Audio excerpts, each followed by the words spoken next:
All right, this is Rude Speech, man. We got Captain Tywar in the building. Yeah. So, Cap, man, let us know where you from. Yeah, I appreciate y'all having me, man, on Rude Speech, man. Understand, I break it down right quick. Don't forget it. One West in my brain, one West in my heart, one West when I finish, one West when I start. Big shine, big glow. I be gone till November, let my bitch know. I'm back by the winter, bubbling like Crisco. I need my pockets all swollen like a lymph node. Talking out the side of your neck, get you a slit throat. I stay broke, don't care if I got $1 million. Looking down on me, I put your brains on the ceiling. Fuck kicking down the door, we bout to demo the building. Fake cats all in these groups, I wonder who ya. Shoot ya off your pulpit, hallelujah. 4-pound gun youngin' down like it's a cougar. On my feet, combat boots, or is it Puma? Words spreading around about me, none of it rumor. All truth, very big facts. Very large caliber on very small gaps. Compact pistols, ladders, and all that. About to throw the switch in the Nina for rapid fire.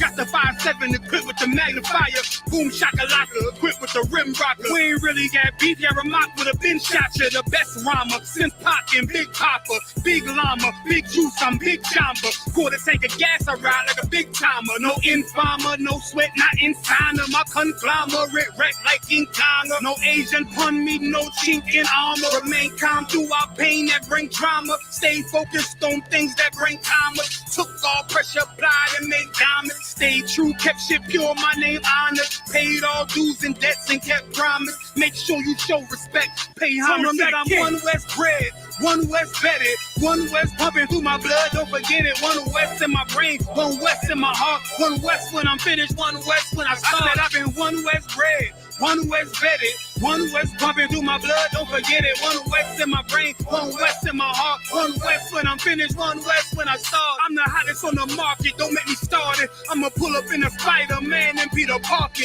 I remember days was trapping out the apartment. Now one West about put me up in a starship. About to fly the friendly skies in this bitch. Spit the truth on the corners, I lie a little bit. I'm a stand-up nigga, I die before I switch.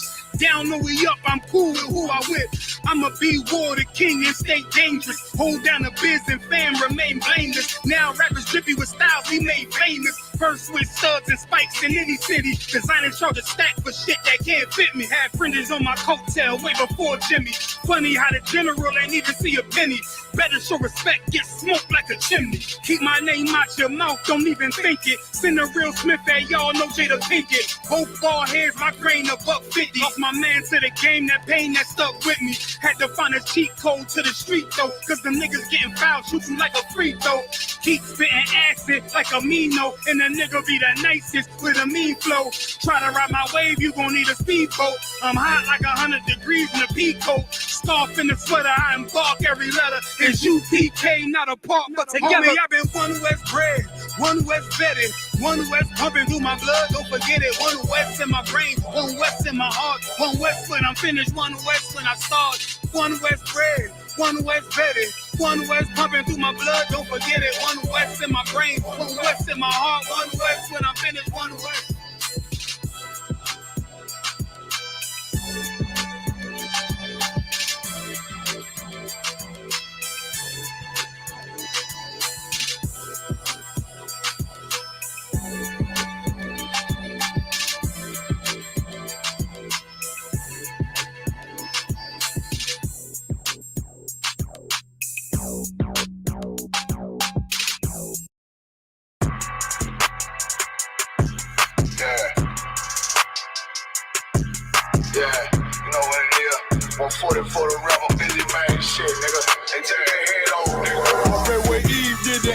I just pray my love don't lie to me. Swing the iron like stamps and I can't let no holder lie to me. I don't feel these rappers, all they lies is hypocrisy.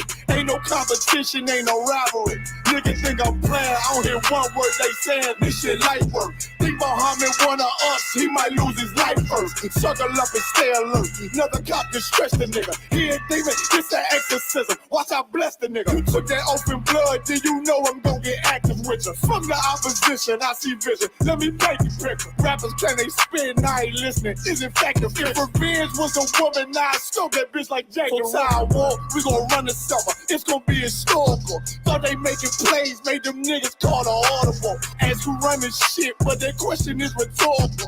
Bitch, I'm the one, me cookies with the oil. I'ma get them crackers, hell, should've never kidnapped my family. I can't be do that. Bet I be the last nigga standing. Do a life sentence for my niggas, pray you understand me. I might put a switch on this Glock and call it young baby. How you real triggering on them dots? You a bird feeder, claiming he a demon. What's a demon to a cold leader? When he saying something, I ain't hear. This shit life. It ain't about who got the gun, it's about who gon' up that fight first. I turn a bad situation to a game changer. Bring soldiers from the dead, just raised up the chain. Free shots, I'ma look like Aaron Jones when I run it. Never bite the hand that feeds you, you'll never get that hand back. He bitch about 10%, I don't wanna hear none of that. He dropping sword, fuck him, just make sure you get that cover back. Look around, he ain't with us, probably cause he never was. Now my chin like you with the angels for your brothers. Everybody wanna be Richard Porter, God kill him like Alpo. Play if he want, it's laying in the trunk like Lee Malvo. A certified rubber's ass nigga, I am not a toy.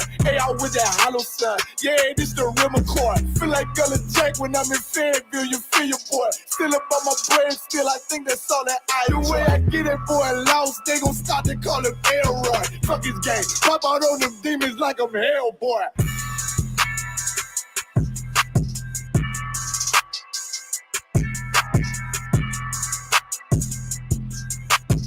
Yeah, I need to, if they not doing no way, they need to pull it stuff.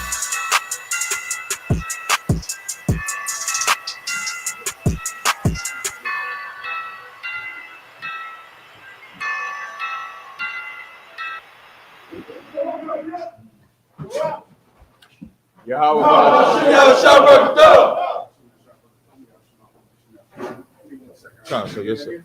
No, nobody back there, but yeah, it might be good because you might be.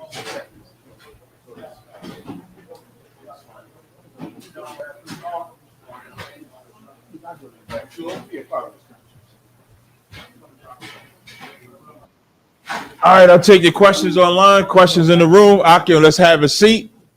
Clear up that disturbance in the back. Let's everybody have a seat. I'll take your questions. Any questions in the room? Yeah, I know General Jaime will be coming in shortly to teach the top. What's the topic of the room? The topic of the room, sir, is Incell Israelite groups teach rape and the New York City housing crisis. And if I could tell you one more thing, I heard of some so-called Israelite sister said the 144,000 gonna be raping in the kingdom. I don't know what type of demon is going on in the earth today where women are saying that God ordained rape. So General Jaime gonna go and break that down in a second. But what I will take any questions in the room, any questions online, you let me know if we got any. No, sir. Ashar, any questions, young man right there? You need the mic.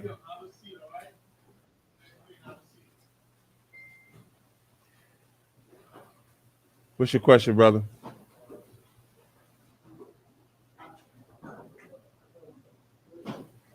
If I could get a breakdown on Galatians chapter 1, verses 8 through 10, it's basically another gospel. Right, What do you mean by the term another gospel? Con, do you have the scripture in front of you? If you have it, you can read it. Okay. You want to start at verse 6. All right. Sorry. The speaker might be too loud or too close. You don't have to stand, brother, unless you want to. Galatians chapter. Galatians 1, start at verse 6. Okay. Galatians chapter 1, verse 6. I marvel that ye are so soon removed from him that called you into the grace of Christ unto another gospel. So you see the question, you see the statement, right? He marvels that we are so removed from him that called you into the grace of Christ into something else. So we're all called into the grace of Christ. The grace of Christ is a time where if you was under the law, we would have to be punished or condemned for the sins that we committed in the past. Under grace, we have a time to correct ourselves under that. So the statement is saying he marvels that we're so removed from that to another gospel, aka another doctrine. Like gospel is not something synonymous with just the gospel of Christ. Gospel is just a word. So you have the gospel of Christ, and in this context, he's talking about another gospel, right? Keep going. Verse 7, which is not another, but there be some that trouble you and would pervert the gospel of Christ. Why does he say which is not another? What is he saying about that other gospel? Oh, he's saying that the other gospel is not a real gospel. Right. That's why he's marveled that they removed. You go into this gospel, but this gospel ain't another gospel. But so why you even go? That's the marvel. Like imagine you come and walk through them doors, you change your life, you get told what to do to change your life, and then you come in and say, "No, I don't think we got to keep God's law no more. God's law no more." That's another gospel. I think we can rape. That's another gospel. I think we can eat unclean foods.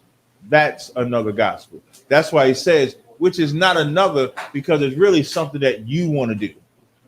There's anytime somebody leaves this truth, it's because of something that they want to do. And so they invent a way that God said it was okay. Right. That's just a fact. When they want to sleep with white women, God said it's okay.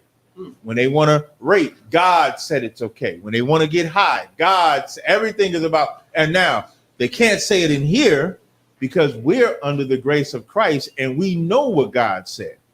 They have to get another gospel and then say that's what God said.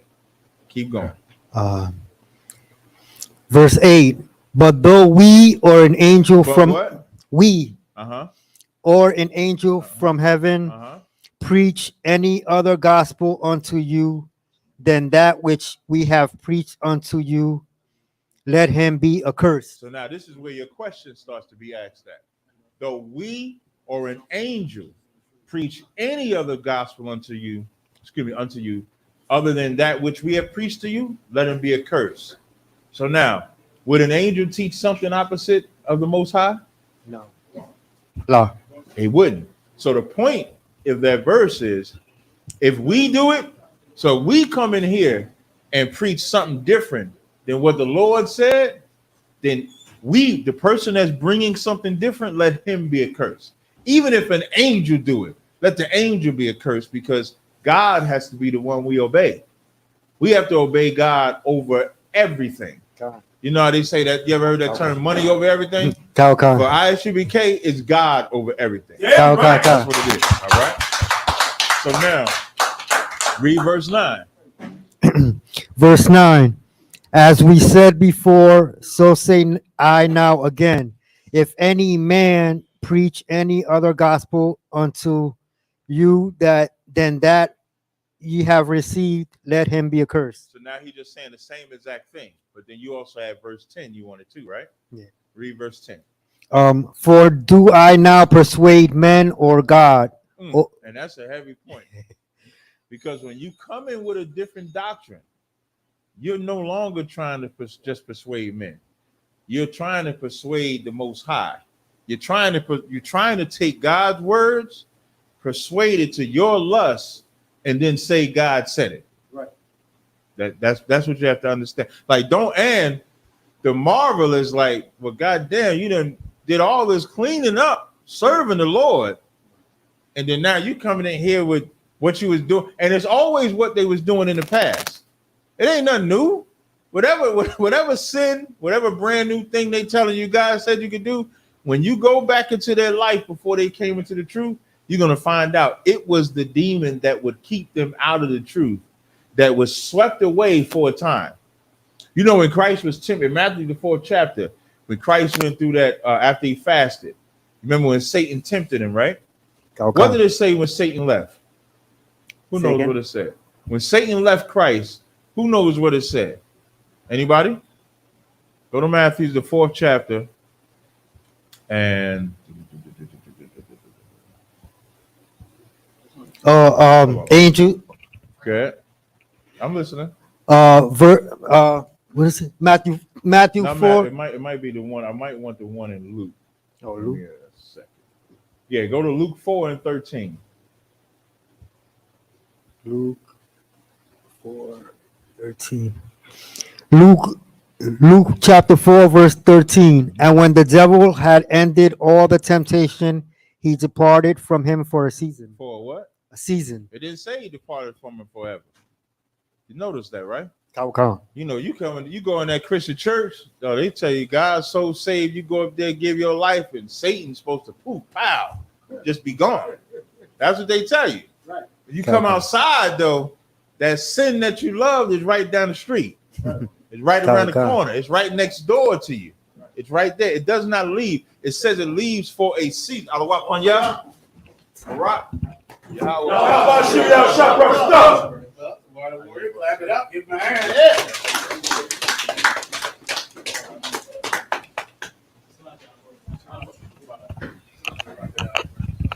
I was doing brother had a question in Galatians 1, 8 through 10. I was finishing it up. Okay, no stress. I'll take any questions you have on any topic. All right. Also, we'll do the topics tonight of the Incell Israelite groups. Please be seated, Akim. Incell Israelite groups teaching rape, the New York housing crisis.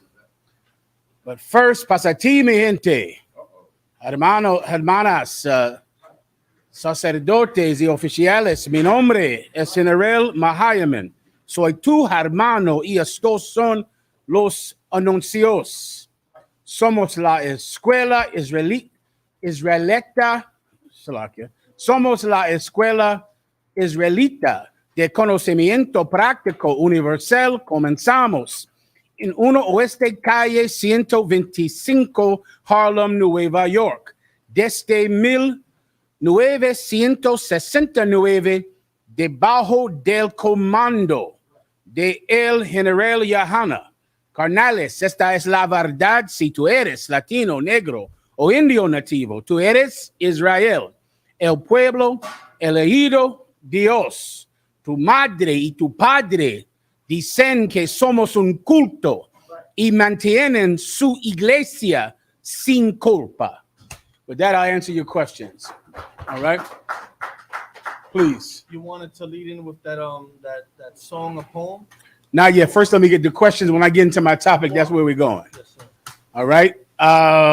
Questions? Any questions in the room? Or, I'm sorry. Just talking about this next question here, sir. Please, Warrior. Go ahead. Well, I have a different question now regarding Matthew chapter 7, verses 13 and 14. Okay. So give me a napkin, please. What? Keep reading up. Let's try to burn through them fast. All right. Go ahead.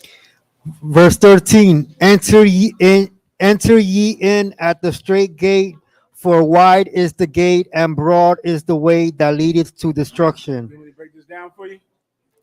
Okay. The word straight in biblical terms means narrow or tight. I appreciate it. Narrow or tight. So what Christ is saying is come in the narrow or the tight way, not the wide way. The wide way accommodates a lot of people. You get my point? Give me a wide way to find God. Christianity. Everyone is in it.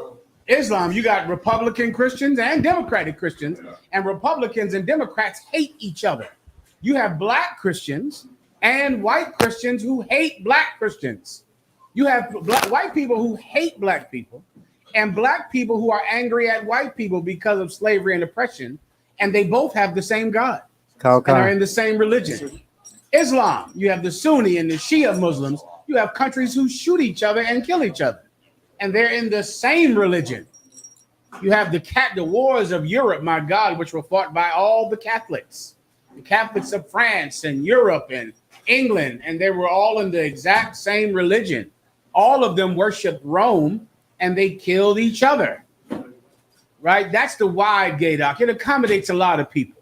It accommodates every race. It accommodates every political theory and thought. It accommodates every sexual persuasion. It accommodates all kinds of people because the point of religion is to unify people against God, is to separate them from God, is to divide them from God so that man can have them. Men want you. Just always remember that. The minute that you're born, there is a man that thinks that you would be a good soldier for him, that you would be someone good to push his agenda. You'd be someone good to make him money. This city you're living in is the greatest city on the planet Earth. Everyone comes here from all over the globe with the dream to make money out of nowhere. All of the economies of the world are ruled by New York, every last one of them. America is not even on a gold standard anymore. Your dollar does not represent an amount of gold like it used to. The American dollar is the standard of money throughout the planet. Meaning other countries have vaults full of American dollars, not gold bars. You understand? Not diamonds. And you go to Iraq, their treasury has a giant room full of American dollars. Saudi Arabia, a giant room full of American dollars. That's their gold.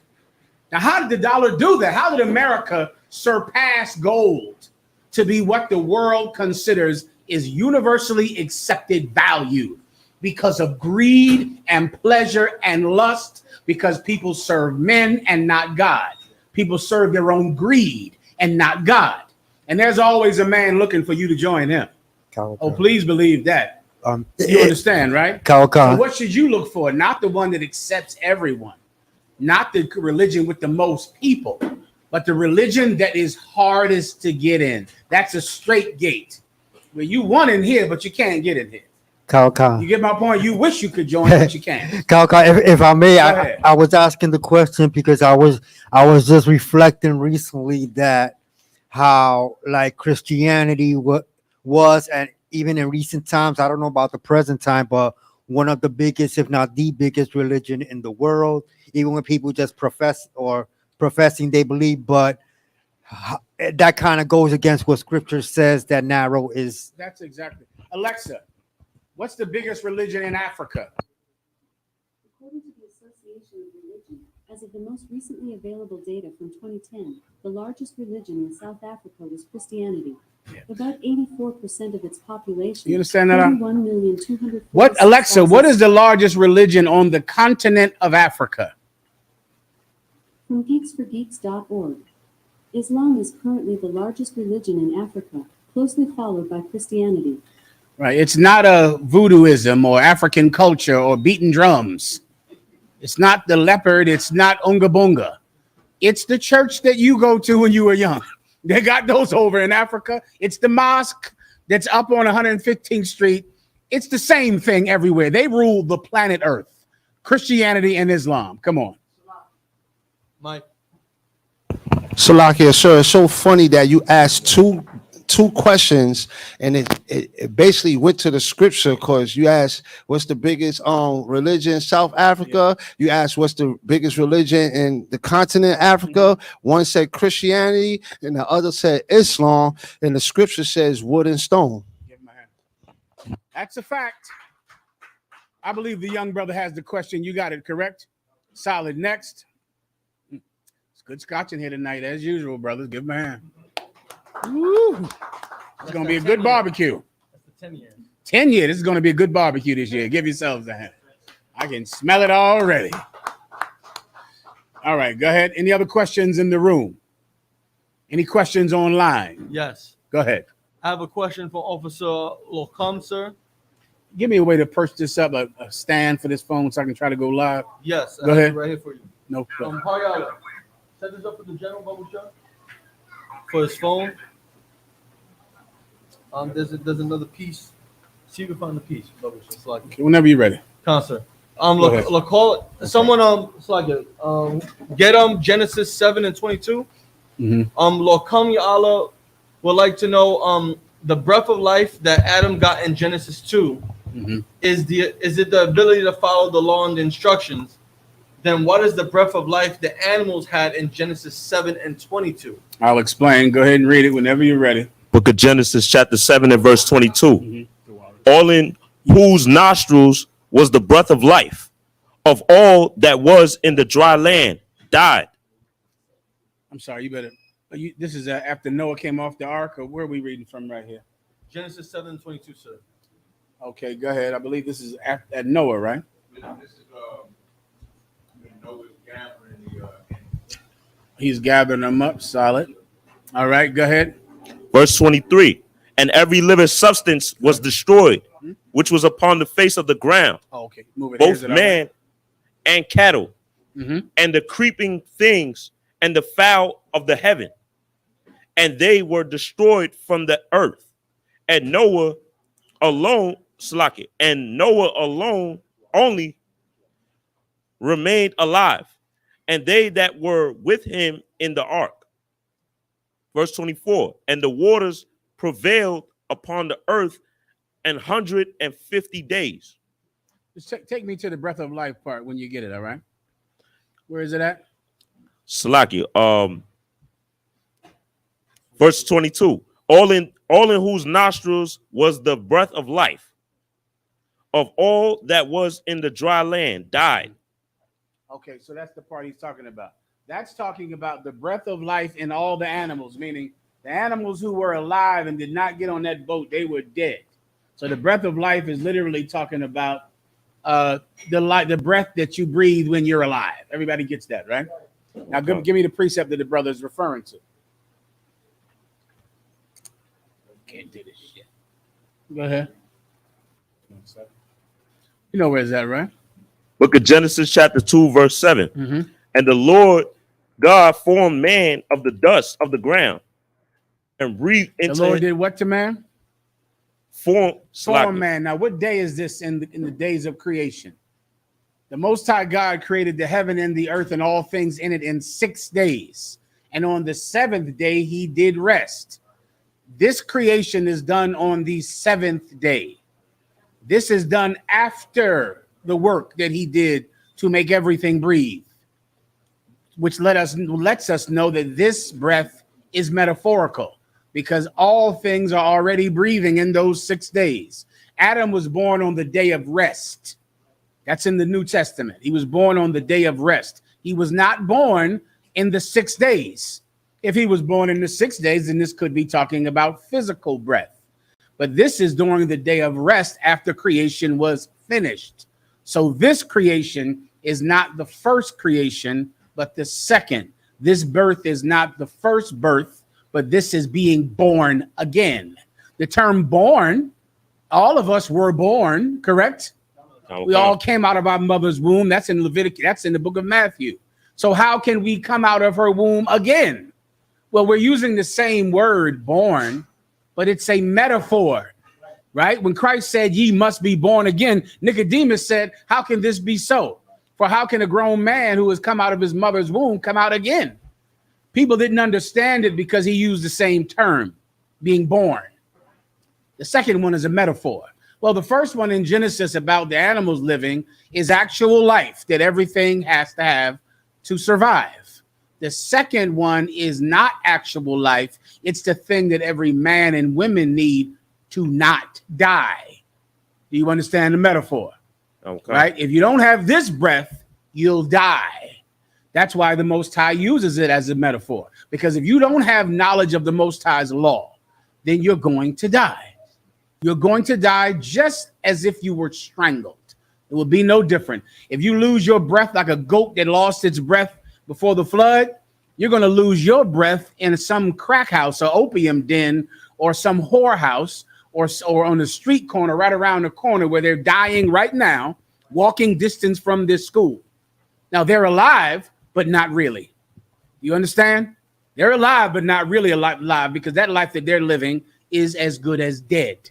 The precept you need is Ezekiel, the 37th chapter, where the Most High said that we were dry bones, very dry. We were dead. The second one is a metaphor referring to the first. Everybody gets it. Next. Okay. Right here, up front. Brooklyn, go ahead.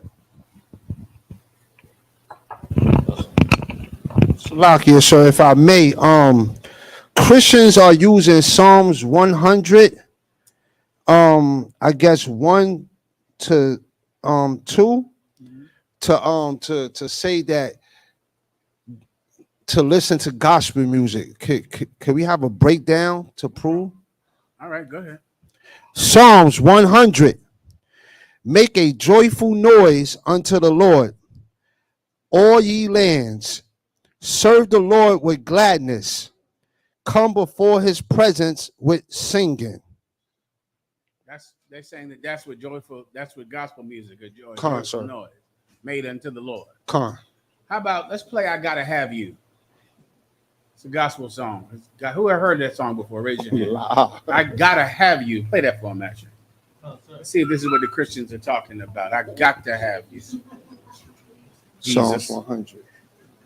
Jesus, I gotta have you. This is a man. When he gets to it's telling him this is what they're talking about. Fine. That's all. You gotta have it.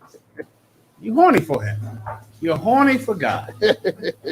That's how you feel. This is a free country. Nice and loud.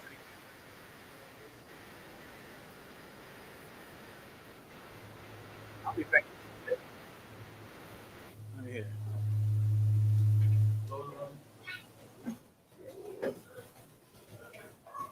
I don't think I might not have time to play it, but it's a song called I Gotta Have You. I tried to play it one time when I was doing a school show remotely. Asher couldn't take it. It was another one. It was I Gotta Have You and another one. Asher just could not take. Gospel music is not a joyful noise. Right. Gospel music is not to God. Right. It doesn't fit this criteria in any way. Right. It's not a joyful song. Right. And it is not music made for God in any way at all. Let's see it. That's it.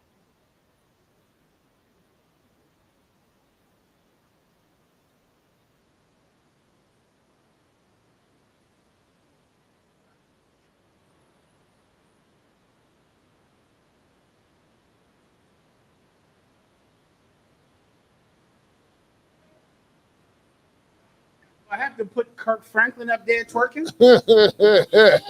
I need to do that. Tell me.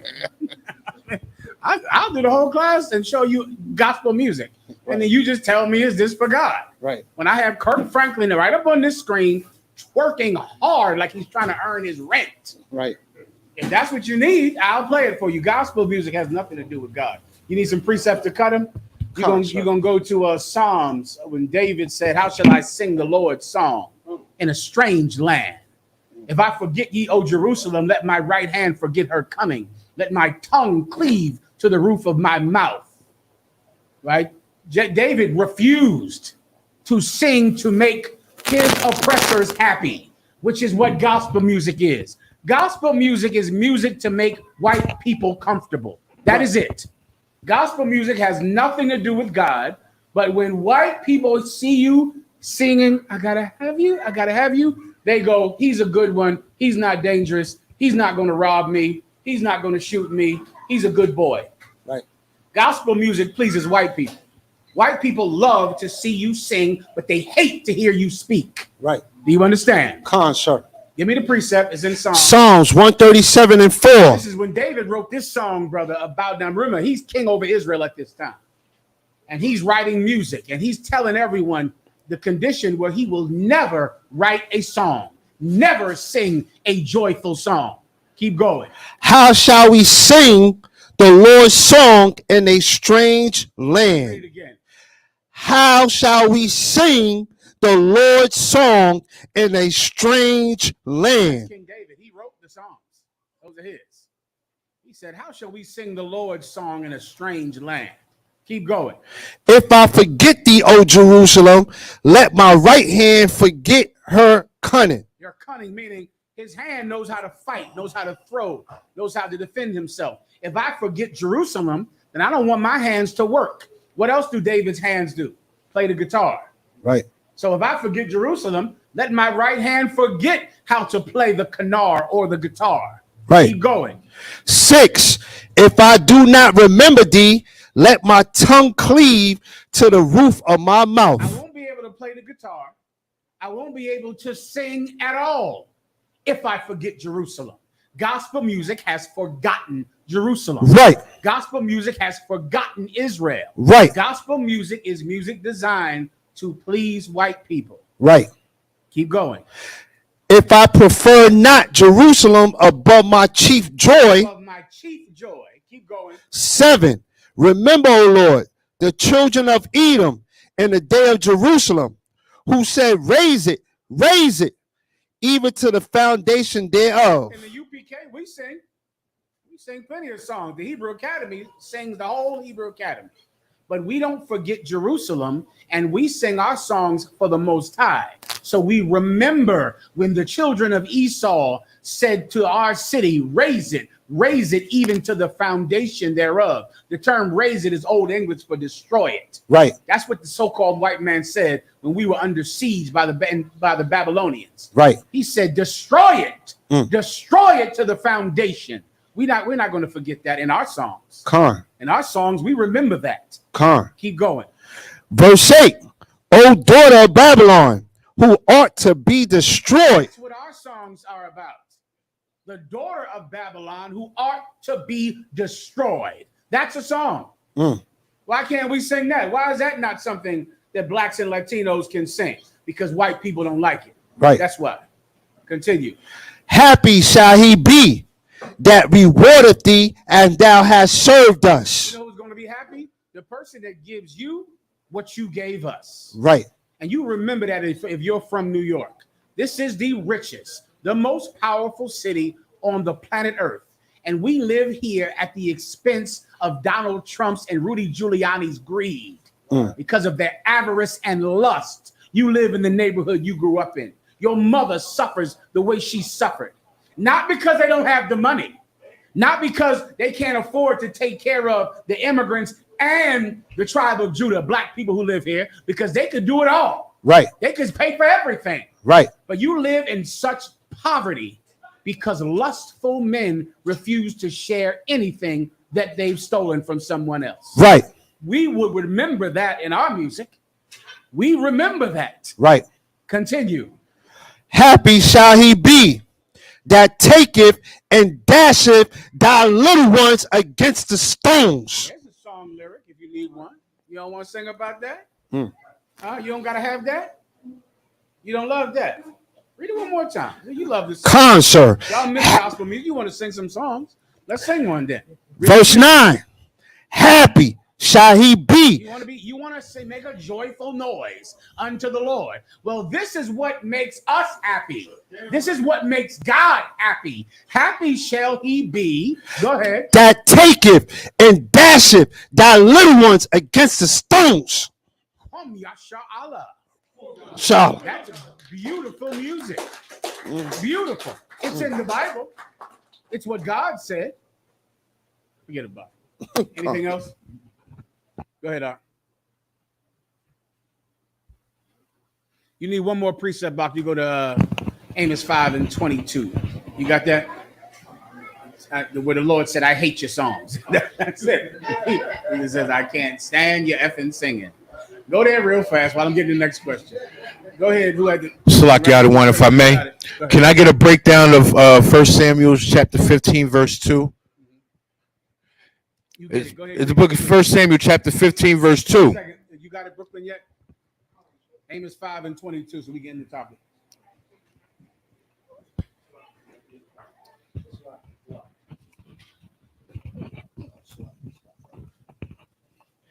Amos 5:21. I hate and despise your feast days. I do what? I hate and despise your feast days. Actually, no, we can get the brothers on camera, can we? Oh, perfect. Go ahead, read it again. I hate and despise your feast days. Keep going. And I will not smell in your solemn assemblies. Keep going.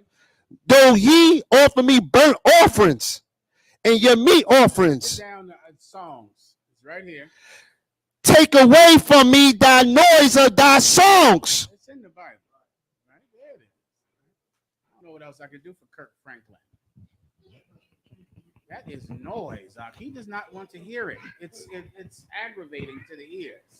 Gospel music. You have to be an LGBT person. I can't even say that. Go ahead. You have to be a member of the community to like gospel music. Or a white man who is very threatened by masculine men. Everyone understands. Go ahead, throughout. You up, brother. The water, sir. It's the book of 1 Samuel, chapter 15, verse 2. Thus saith the Lord of hosts, I remember that which Amalek did to Israel, how he laid wait for him in the way when he came up from Israel. What's your question about? I wanted to get a breakdown of who The is that history on he this? laid wait in the way. This is in the book of Exodus, right? When the Israelites were coming out of Egypt, they had to pass through many different nations' lands. And so as we were on the border of Edom, the Edomites attacked the hinder parts. If you want to find a precept, look up that word, the hinder parts, which means the hind parts or the behind of our caravan. We were coming out of Egypt. Imagine a long caravan of people and goats and sheep and what's those them horses and with those buggies and all that stuff. And they're traveling out of horses and carriage and oxes. They were out of Egypt, but the cripple and the maimed and the elderly were at the back of the line because they couldn't keep up. The Edomites killed them. They unalived them. The people at the back of our line who were so feeble that they couldn't catch up. And the Most High never forgot it. Brother, it happened during the time of King, who was the king over Israel at that time? I forget his name. What's his name? Saul. During the time of King Saul. Now, that's hundreds of years afterwards. The Most High said, bring them to justice up. And they got brought to justice. Donald Trump got brought to justice this week. Give the Most High a hand. He finally got brought to justice. Oh God.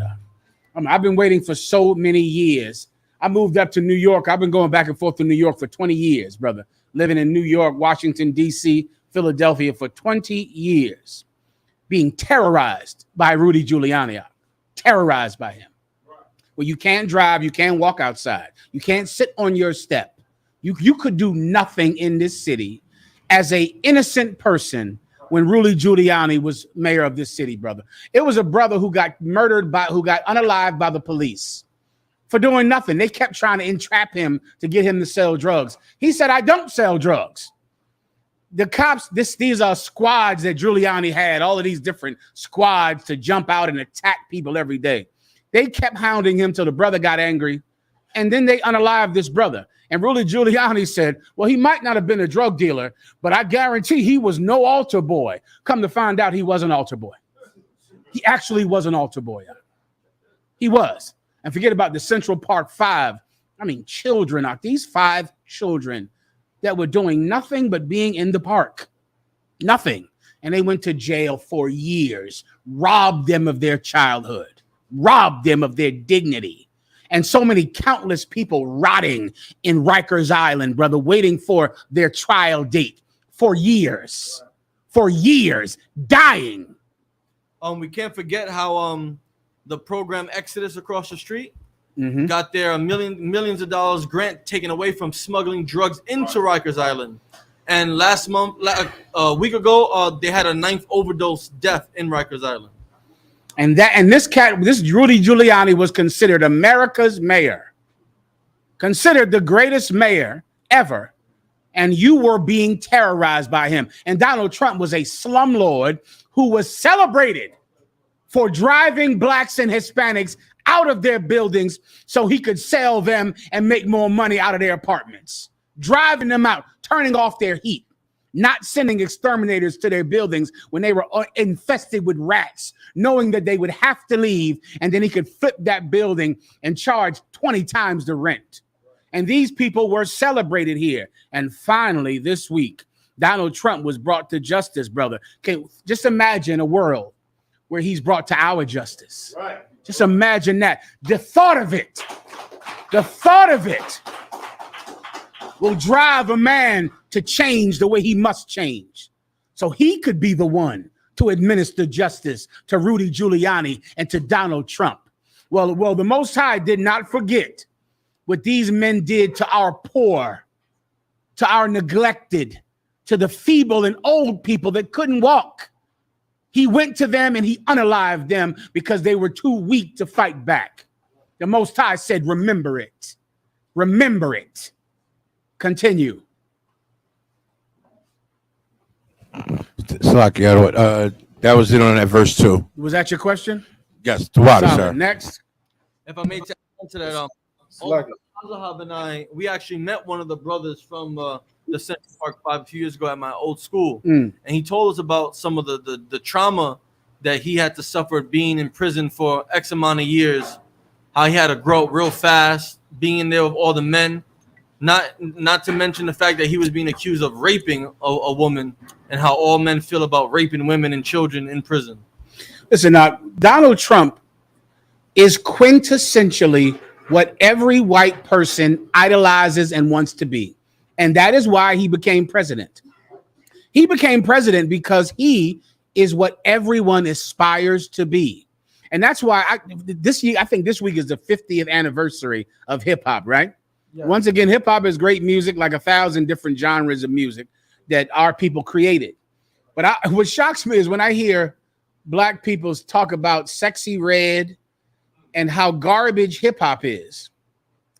When I remember when you praised Donald Trump in hip hop, you love Donald Trump. After this, after he did all of this to black people and Latinos in New York, he got on The Apprentice. You wanted to be Donald Trump, and you could have cared less about what he did to your brothers and sisters here in New York, in Spanish Harlem, in Brooklyn.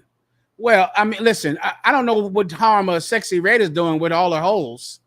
Whatever her holes are, she can't be as bad as you who love Donald Trump.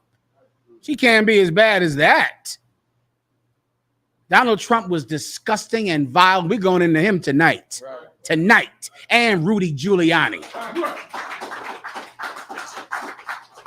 And that stupid song, Rich Men North of Richmond. Let's do a little bit of that tonight as well. First, I have to prove that rape is wrong, if you don't mind. That's my job. I got to prove rape is wrong, sister. Who told me how to do that? Yeah, I mean, hey, guess what, y'all? You can't rape people. Let me give you 20 precepts on that. Because if not, you'll rape women thinking God wants you to do it. And I know you will because you have schizophrenia. And give me the picture, the video of that brother that said everybody can rape. Tazaryak, you sent me. Let's put him up on the screen. Right? Let's get that when I get into my topic. Some fake Israelite, an Incell Israelite. I'm going to explain to you what an incel is. What an incel is, and also let me give you one last thing. Whenever you battle someone, since this is the scripture breakdown class, whenever you battle someone, they will want to get caught up in the proof that they're wrong and you're right. And you have to have the proof that they're wrong and you're right. That you're right, and we'll have that in an abundance. But this is how I win my battles.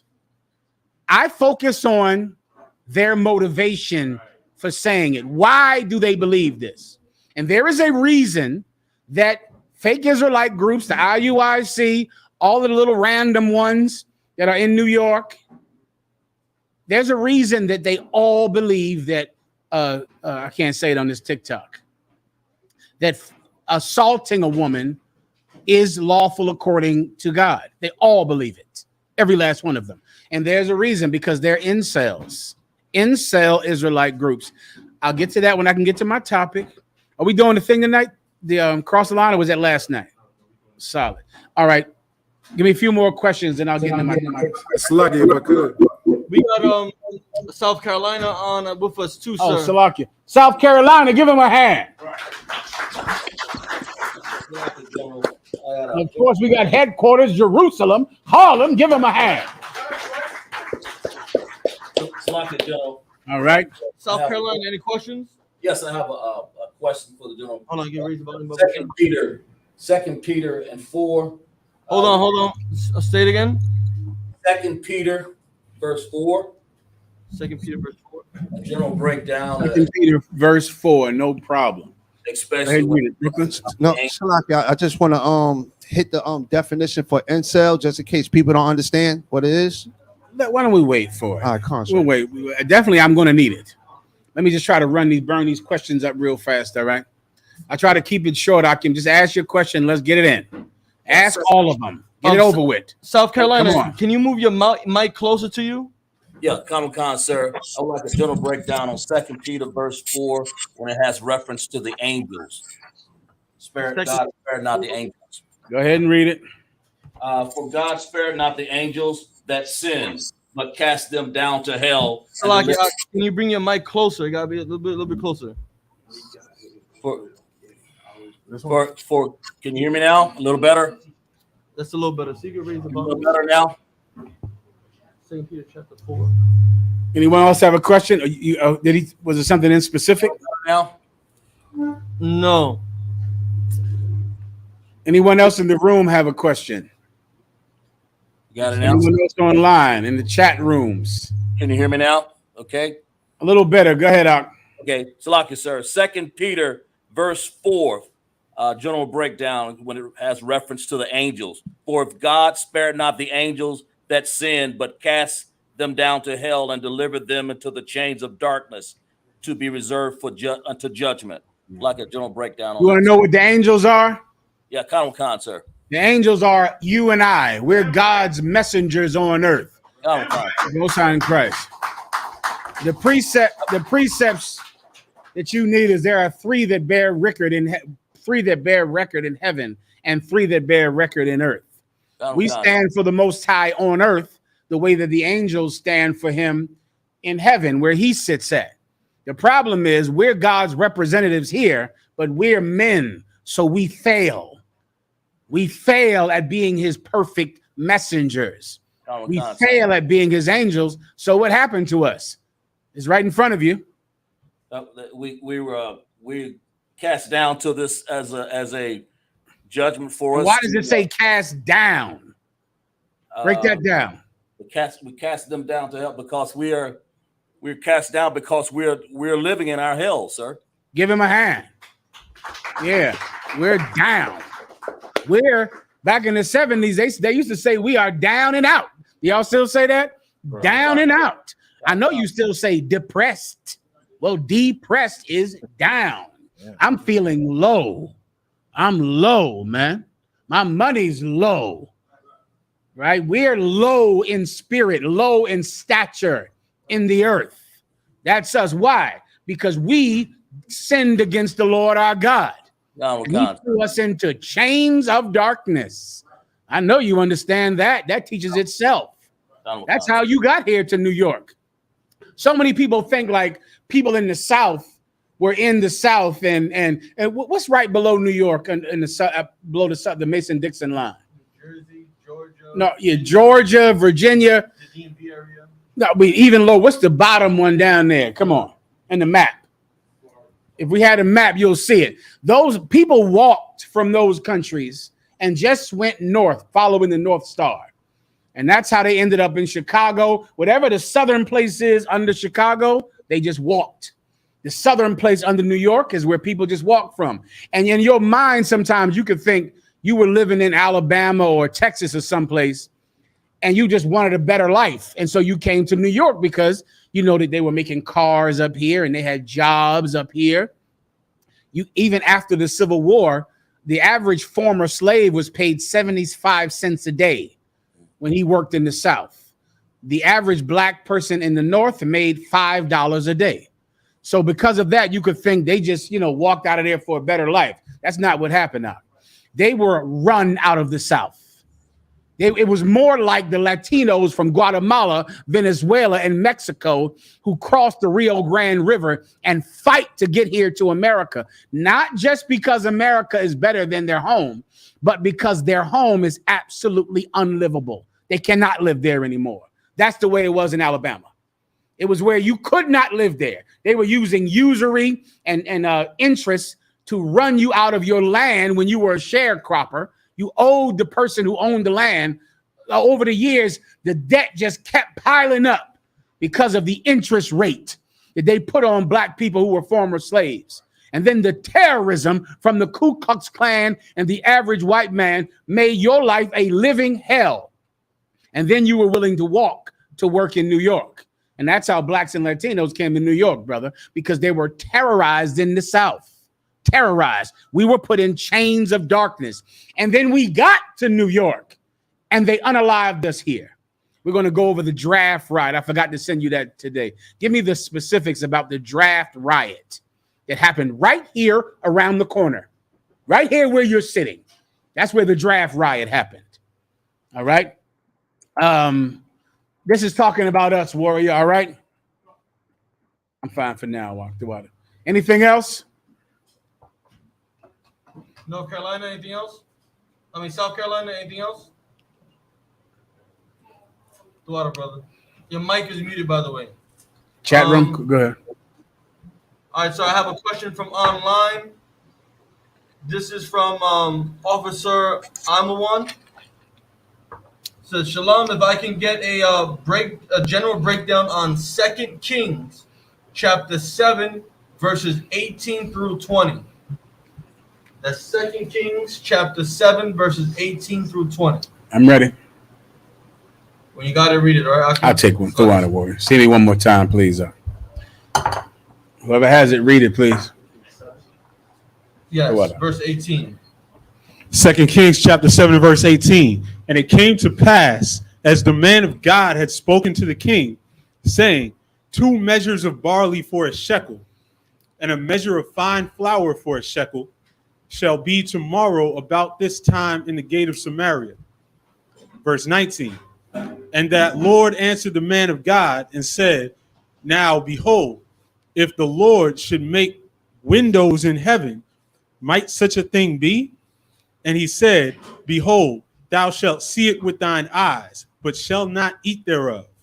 I cannot remember this, Saga. I might need a second to jog my memory, read it myself. But I'm using my phone for this live thing. I might need a Bible or something, all right? I can't recall this precept, Doc. I need to read it myself to jog my memory. Skip 1 verse down, 2 verses down. The next verse is the last verse in the chapter. Let me hear. Verse 20. And so it fell out unto him, for the people trode upon him in the gate, and he died. I can't remember, Salaka. It'll come to me maybe before the class is out, all right? And I'll break it down for you, lay it down nice and flat for you, all right? Let me get another precept, another question.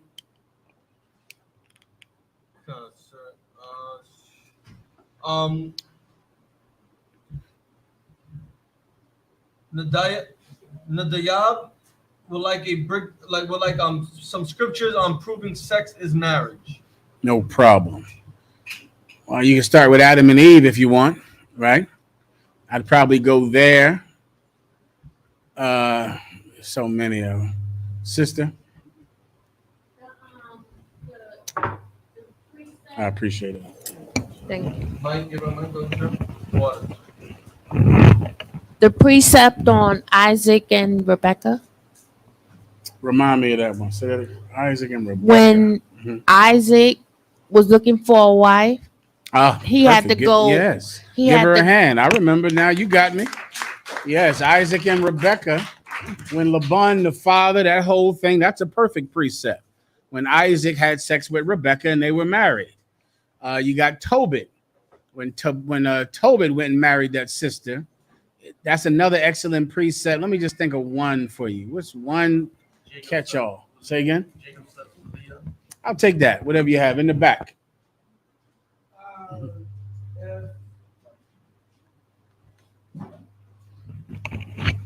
If a marriage is contractual, I made a contract for Rachel. Give me my actual wife, not the woman I woke up with this morning. I can't hear you. If a marriage is based off contract, I made a contract for the younger one. Don't give me the older one I woke up with this morning. That's another good one. That's another excellent one. When that brother made a deal with the father to get the younger of his daughters, the father put the older one. Is that Jacob? The father put the older one in his tent. He went in there, had sex with the older one, and then came out and he said, all right, now I'm going to get the other one. He was married to the older one because he had sex with her. Listen, this is another thing I've taught for so many years, right? If you don't think sex is marriage, what do you think marriage is? The marriage license? All right, go ahead and get one. I don't know what else I can do for you. Do it. And then go get divorced tomorrow, right? I don't know why I have to teach this for years. While Donald Trump got arrested, I got to teach you bastards what marriage is. Still, okay, do this. Get a marriage license with a woman, right? When can she go get a divorce decree? Sisters, you know, how long does it take? You get a marriage license with somebody. How long can you go and get it nullified or annulled? When? How long do you have to wait? A marriage annulment. No one knows. Oh, excuse me, sister. Give her, yes. You don't have to wait. Do it tomorrow. Do this for me, Asher. Does the city of New York require a reason for wanting a divorce? Look that up, right? Because some states back in the 50s and the 30s, you had to say, well, we have irreconcilable differences or someone cheated on somebody. Look it up right now and ask me, does the state of New York require any reason for wanting a divorce or granting a divorce? I'll wait. Asher? As of 2010, no fault divorces are legal and permissible in New York. No fault. Meaning it doesn't have to be she cheated, he cheated. We can't get along. We can't. You want one? You got it.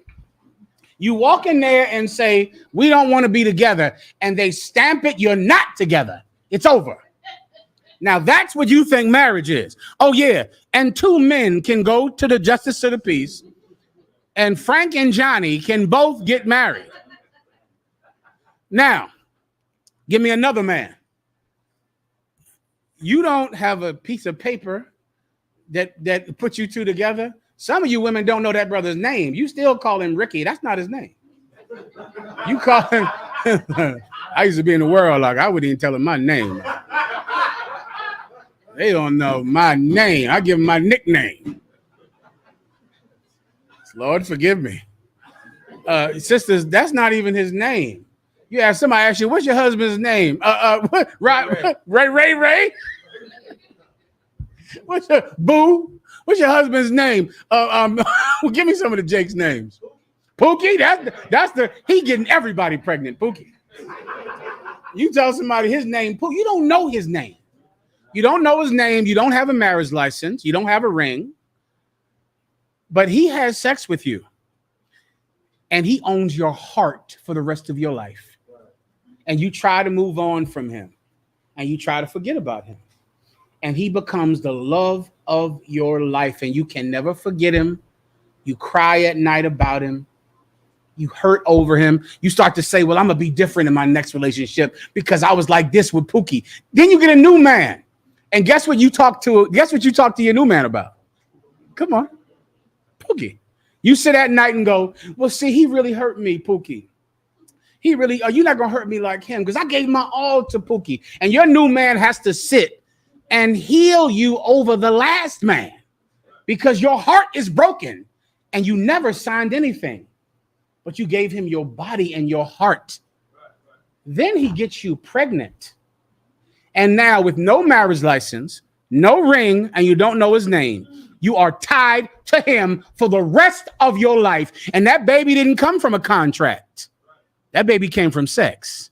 Now, if that doesn't teach you, go ahead and go get married and go down to the justice of the peace. I'll throw the rice. Invite me to the marriage. I'm throwing the rice. I'm gonna carry some rice around and throw it. And then you'll be with him. And I'm gonna come to the divorce too. Call me down. I'm coming to the marriage and I'm coming to the divorce. I'm gonna come to both of them. You want the rock? Give me more. Give me my rice back.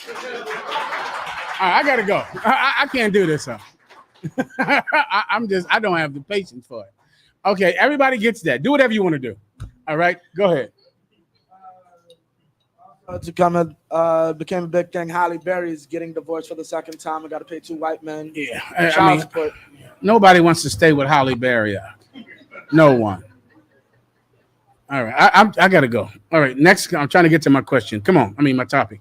Questions, let's go. Anything in the room? Asher? No, nothing online right now. No questions online.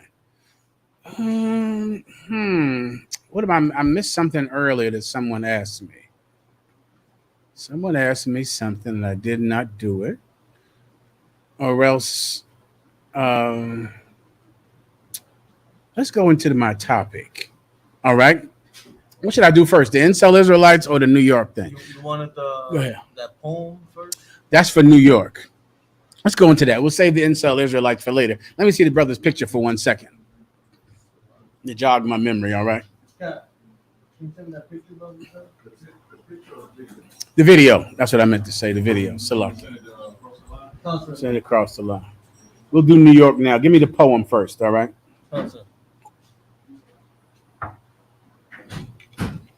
All right, so the poem is pretty long poem, sir. The one at the base of the Statue of Liberty. Yes, sir. You want the whole thing or just that segment? That segment that I sent you. Concept. This poem, there's a poem written at the base of the Statue of Liberty. I think it's called Ode to Colossus or the New Colossus, because the Statue of Liberty is a replica of a statue that was in the island of Rhodes called the Colossus of Rhodes. And it's a tribute to the sun goddess. All right. Which is what the Statue of Liberty is. I've heard 1,000 things about the Statue of Liberty being a slave or a black woman or something. That is not true. All right. The Statue of Liberty is the sun. That's the point. That's what the lamp is about.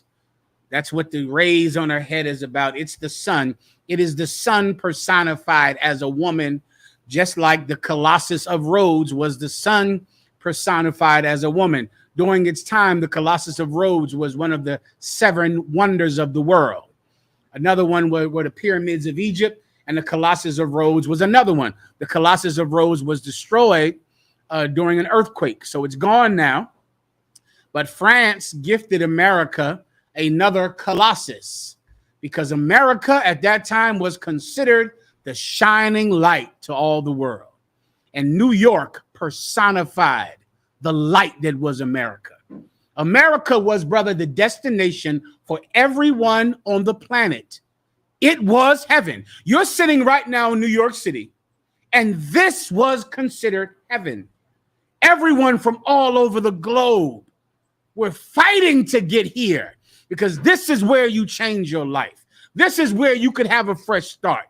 This is where you finally could climb out of poverty. America and New York was the shining light to all the world. And so France gave America the new Colossus. And this is the poem or a segment of the poem at the base of the Statue of Liberty. Everybody understands. Go ahead and read it. The poem is called New Colossus. Mm-hmm. So the part that you wanted, sir, it says, "Give me your tired, your poor, your huddled masses yearning to breathe free." My God, listen, people heard about this in Italy. They heard about this in Ireland when Ireland was going through a terrible potato famine. Their number one crop that they used to survive, which they got from the Latinos right over here in South and Central America. But then the potato crop failed and they were dying because of it. They were dying because they couldn't eat. But there was a shining light, a city made of light across the water, and everybody wanted to come there. The people from Italy, war-torn places, Jewish people who were being persecuted everywhere all throughout Europe. They came here to America. They came to this shining city called New York. Keep going. The wretched refuse of your teeming shore. Give them to me. They weren't asking for the best of people's societies. They were asking for the wretched refuse. Who knows what the term refuse is? That's an old word, warrior, right up front. Trash. Trash. That's what the term refuse is. Trash. They were asking for other countries, give us your people that are trash, your wretched trash. They called them to New York City, brother. Called them here, knowing that if New York could take other people's trash, they could come here and they could shine. They could prosper. They could grow. This was the seduction that America sent out to every country all throughout the globe. Keep going. Send these, the homeless. The what? The homeless. Send your homeless. Send them. They wanted them. They wanted every homeless Irish person, every homeless Chinese person, every homeless Italian person. Send your trash. Send your homeless. Keep going. Tempest tossed to me. Tempest tossed. Tempest tossed because to get here, you had to travel on the waves. And the waves, I mean, can you imagine trying to get over here on some boat, rocking you back and forth? You're constantly vomiting over the side of a boat, traveling for months on a boat. Sounds familiar. To get here, exactly. To get here, to get to New York City. And they all did it. They did it by the millions. They did it. Continue. I lift my lamp beside the golden door. That's it. When you see this lamp in the sky, come to this lamp, because this lamp is next to the door. You can come in. And they invited everyone in. And every Irish person, Chinese person, Jewish person, Italian person flooded into New York City by the millions with this promise, with this hope. Any more? That's it. And when they got here, they were in the ghettos of Harlem. Harlem used to be a Jewish ghetto. Jewish people lived here. And they were absolutely dirt poor, living in tenements. Jewish people living in this neighborhood that you're sitting in right now. Italians, this was an entire Italian neighborhood. Harlem was Jewish and Italian people. All of the gangsters were Jewish and Italian. Murder Inc. was a Jewish gang organization. Murder Incorporated. They were all Jewish people. Why? Because they were dirt poor. And people commit crime when they're poor. I don't know if you know that. People don't commit crime because they're evil or because they're just born evil. People commit crime because they're poor. They're committing crime in Mexico because they're poor. They're committing crime in Haiti because they're poor. Jewish people were Murder Incorporated. One person had 30 bodies. One of them. Go Google this. I mean, they were mass murderers because they were poor. The Italians came here. One person, 45 people he's killed because they were poor. The Chinese came here and opened up dens of iniquities in Chinatown, right down Mulberry Street in Manhattan. That used to be Chinatown. And they sold heroin. That's how Chinese people made their lives suitable here in America. They sold heroin. They called them dens of iniquity or opium dens. And they were right on Mulberry Street. And that's what they did. And they worked on the railroads and worked in different shops and worked. Every last person that came to New York committed crime when they didn't have money. And then America fulfilled its promise to them. America created the New Deal, the GI Bill, the Housing Act. Give me some more. Oh my God, I got 1,000 of them in my phone. America created government programs to rise the Jewish people out of poverty, to rise the Irish out of poverty, to rise the Italians out of poverty. And you've heard of these things. The New Deal was a giant one. The New Deal was a giant government program that gave everyone a job working in construction, working in sanitation, civil jobs. You know what Irish people became? They became firemen and cops. And because they got jobs working for the city, the Irish people climbed out of poverty. The Chinese were given jobs in the garment district, making clothing. The Jewish people took over the garment district, took over making clothing and making drapes and had unions for making garments. And the Italians had the trucking union and the Teamsters union.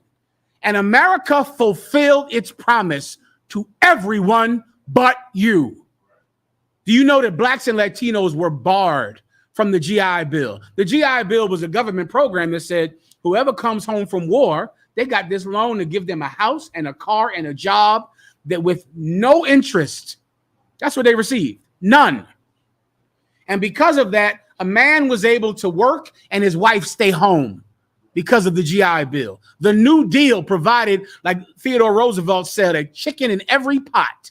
They gave them money. They just gave them money. They gave them a job because they were poor. These projects you live in, they were Jewish. All of these projects, they made them for Jewish people. America fulfilled its promise. And you were barred from every program that rose the other nations out of poverty. You could not participate. I mean, explicitly, it was written down that you could not get a GI Bill loan and you could not participate in the New Deal program. And the land, what's the land? I got to go off my damn live for 1 second. Sorry, sir.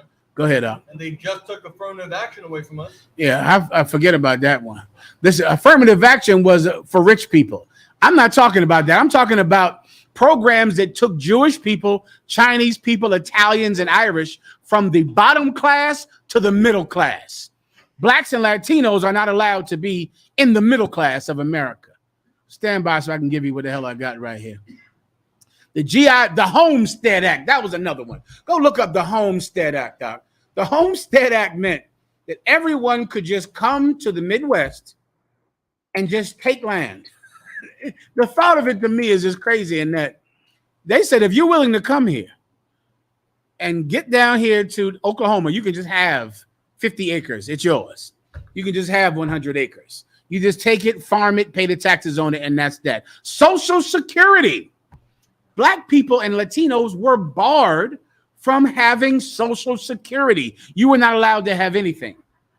America made this promise to immigrants from Europe, and they never kept the promise to Latinos, to Hispanics, to Black people. They never kept it at all. And so now, even though we've been here longer than them, we are still in the projects when no one else is. No one else is still living in the condition that they lived in the 30s, but you.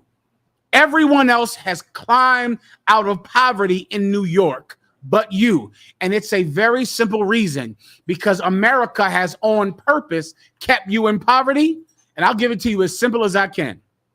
Because once they helped white people climb out of the ghettos of Harlem, of Brooklyn, white people believed that the American dream was theirs.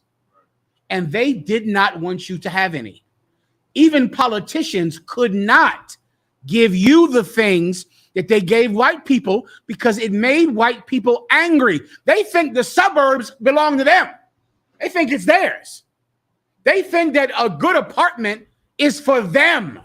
They think that the Teamsters unions, you know what will be the easiest thing in the world is that Blacks and Latinos in New York could get into these goddamn unions that pull everyone in the city out of poverty. But you, of course, can't make the union. And Hispanic is the hardest working person on the job site, and he cannot get in the union. They won't let him in the union. And so because of that, he still has to beg for help from Mayor Adams. He still has to do it because he's not allowed to have the dream fulfilled that everyone else had. Everyone else in this city was able to climb out of poverty because America helped them do it. And now here you are, a Black person, ashamed to be on welfare. Are you joking? You're ashamed to have your Section 8. Every person had a Section 8. The Jewish people have them. The Irish, the Italians, all of them use government subsidies to climb out of poverty. My people, we're ashamed to get help from the government. We're ashamed of it, Brooklyn.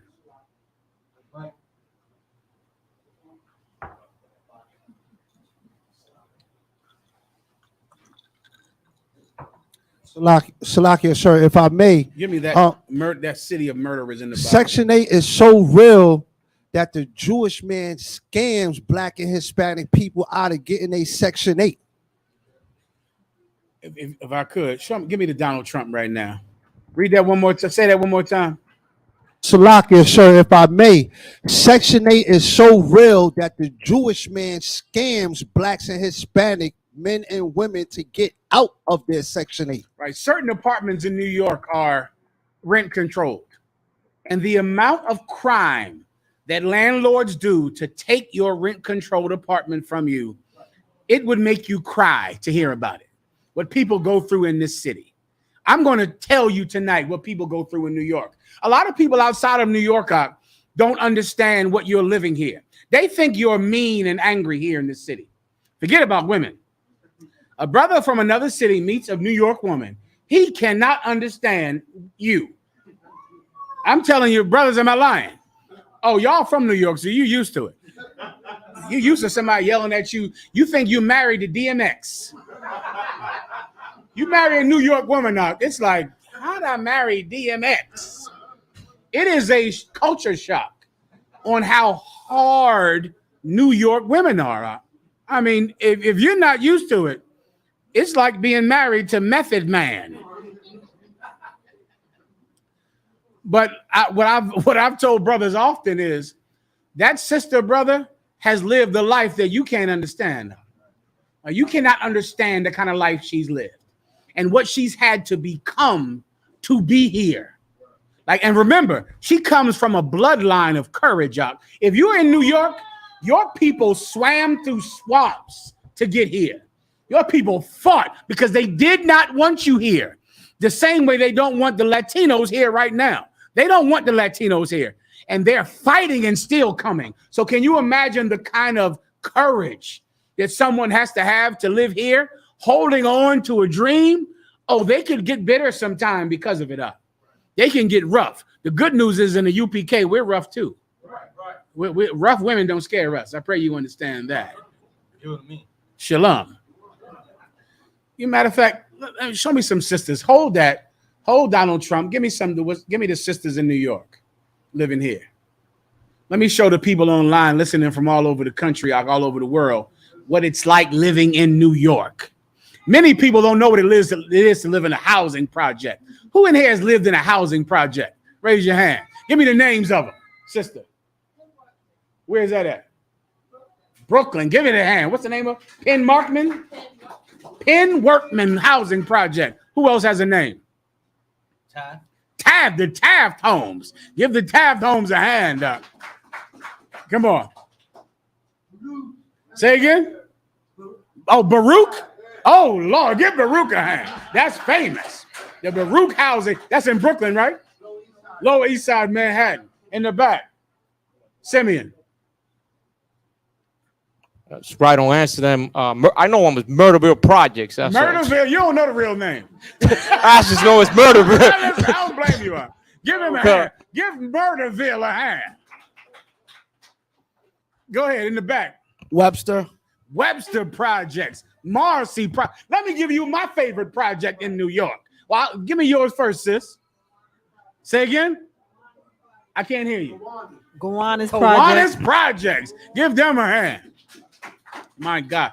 The projects are, it's like our village here. It's like your home where you grew up. My favorite projects is Castle Hill Projects in the Bronx. Give them a hand. Castle Hill. Listen, today I went and looked up famous people from Castle Hill Projects. Famous people from Castle Hill. Jennifer Lopez comes from Castle Hill. Give Castle Hill a hand. Wait a minute. Neil deGrasse Tyson. You've heard of him? Neil deGrasse Tyson comes from the project, which is the home of the most famous person and the greatest person to come out of the Castle Hill projects. Never ran, never will, Castle Hill, Commanding General Yohana. Commanding General Yohana and Neil deGrasse Tyson grew up in the same building.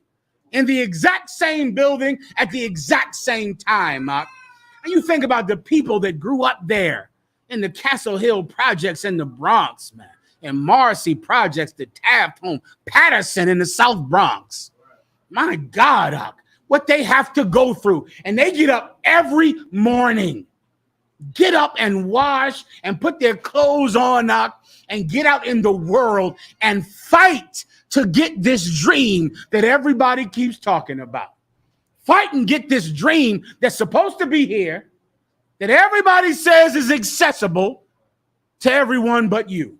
And they get up every day and do it. And they are to be honored for it. People from New York, I know it's hard living here. I know it's rough living here. I know it changes you. It makes you angry when you live here in this city, It makes you angry living here. And most of you hate living here. You can't stand it. It makes you so angry to have to live here. But what you don't know is the same concrete that you walk on every day and the pain you go through every day in New York, the Most High God chose for the truth to come out of this city. The truth of Yahweh, while Yahweh Shai was born right here. And it could only be born here. The truth could have never come from another place but New York. It is Jerusalem. This environment creates men and women that will never stand for oppression. They don't stand for it. When no one else could really understand it. how hard you have to fight to just survive here. Look up the medium apartment price in New York. Look that up. Yeah. Everyone online, when I said that, did you hear everybody just said, oh. That's enough. Everyone in the room became suicidal. You ready? Yes, Asher, I'm ready. According to renthop.com, New York rentals average $3,490 for a studio rental.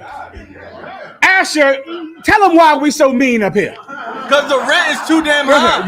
Tell them, Asher. The rent is too damn high. Asher. This is where the attitude comes from. Like, this is where the anger comes from, the frustration. Do you know what a studio apartment is, kids? It is not a one bedroom. It's the bathroom. It is half of a room, meaning a studio is not one bedroom. Right. The studio means you're sleeping in the living room, and the kitchen is in there with you. That's the studio apartment. It is, and it's the bathroom. It is not a one bedroom. And the median, now feel me now, bring me home. Meaning the average price for a studio apartment in New York is $3,000. And when you go look it up and look at it, it ain't much. Like it ain't, heaven. It ain't the most beautiful efficiency you've ever seen in your life. Go look up a $2,000 apartment, brother. First of all, it's in Yonkers. It's not even in New York. And it ain't much. And you're going to pay $2,000 a month for it. And people wonder why you're so angry, why you're so rough. Well, that anger is where the truth comes from. That anger is why the Most High chose this place to make his prophets reborn again. Right here. Give me what sisters go through here, the videos I sent you.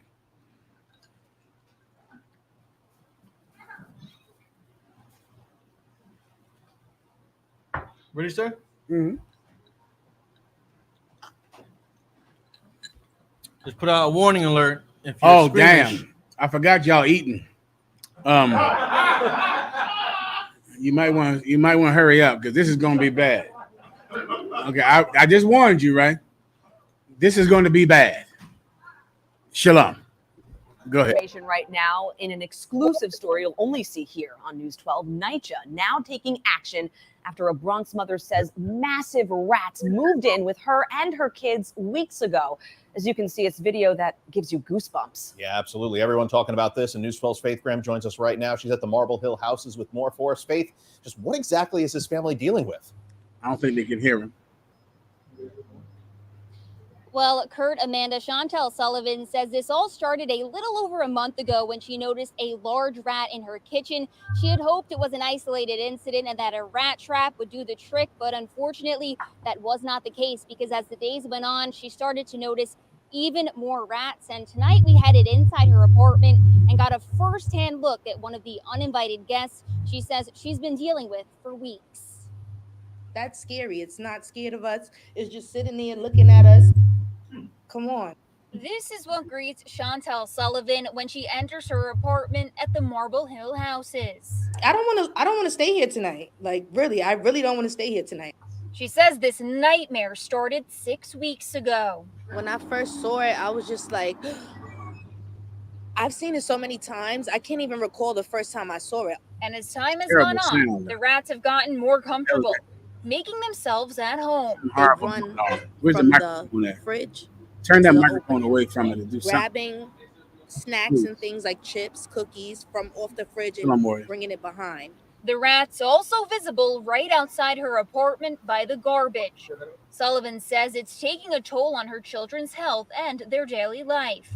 We all gather in my room. They don't sleep in their own beds anymore. They sleep with me. If they need anything from the kitchen, I have to go get it. And it's crazy because I'm scared myself. She says her pleas to NYCHA After you know, made the food. unsuccessful until tonight when crews came by to Remind me to get them exterminate. before the classes out. NYCHA also issued us a statement saying in part, ensuring that our buildings and grounds are That clean one and right as there. pest-free as possible is a top priority at the authority, and we will continue to address pests after they are reported to us. And these repairs a long time coming. Sullivan says she had been reaching out to NYCHA for weeks, and all they ever did was patch up the holes with steel wool. We just spoke to her. She's saying she hopes these repairs are a little bit more. You'll only see here on News 12. Exclusive story you'll only see here on News 12. NYCHA now taking action after a Bronx mother says massive rats moved in with her and her kids weeks ago. As you can see, it's video that gives you goosebumps. Yeah, absolutely. Everyone talking about this. And News 12's Faith Graham joins us right now. She's at the Marble Hill houses with more for us. Faith, just what exactly is this family dealing with? Well, Kurt, Amanda, Chantel Sullivan says this all started a little over a month ago when she noticed a large rat in her kitchen. She had hoped it was an isolated incident and that a rat trap would do the trick, but unfortunately, that was not the case because as the days went on, she started to notice even more rats. And tonight we headed inside her apartment and got a first-hand look at one of the uninvited guests she says she's been dealing with for weeks. That's scary. It's not scared of us. It's just sitting there looking at us. Come on. This is what greets Chantel Sullivan when she enters her apartment at the Marble Hill houses. I don't want to stay here tonight. Like, really, I really don't want to stay here tonight.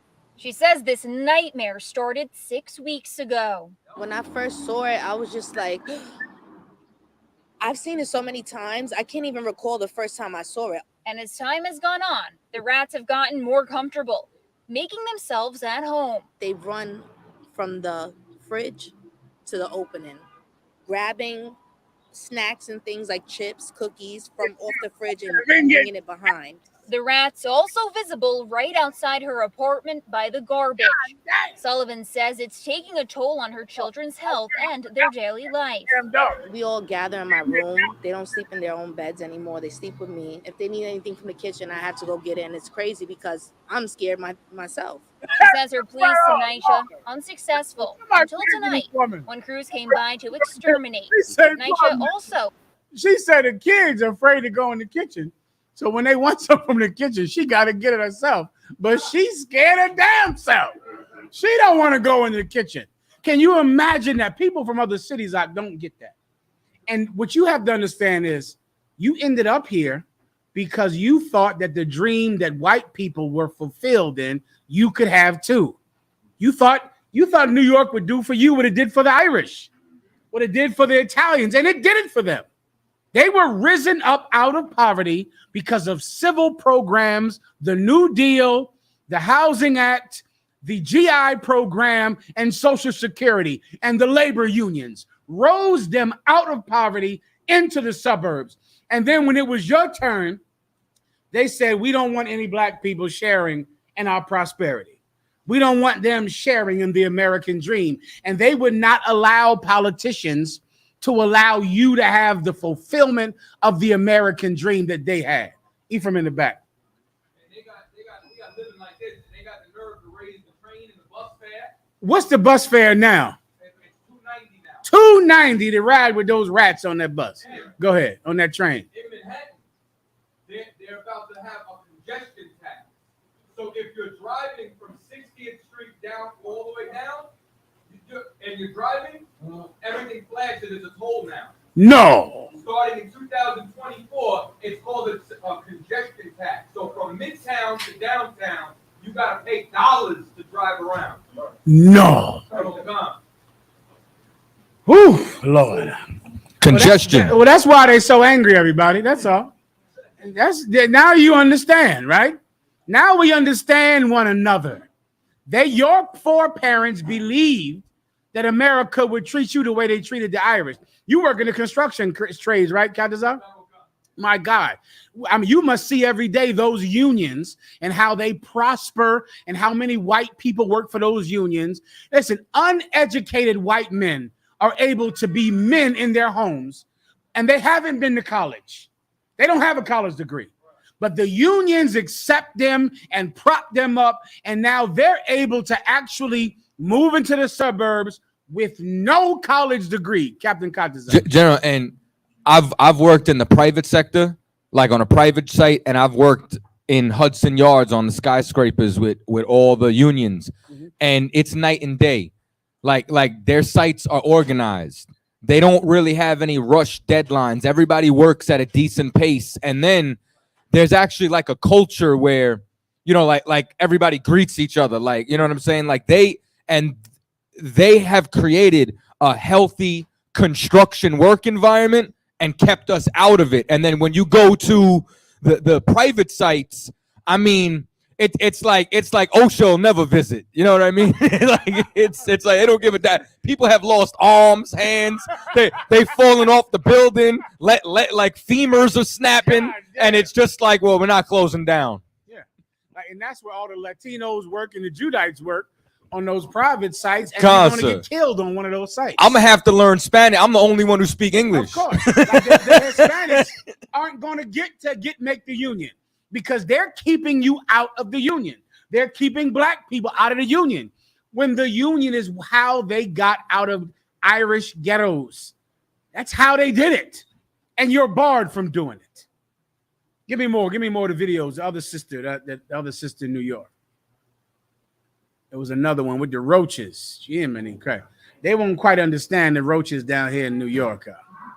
Roaches take away a whole box of cereal. Just pick it up. They like cereal for some reason, the roaches. That's their preference.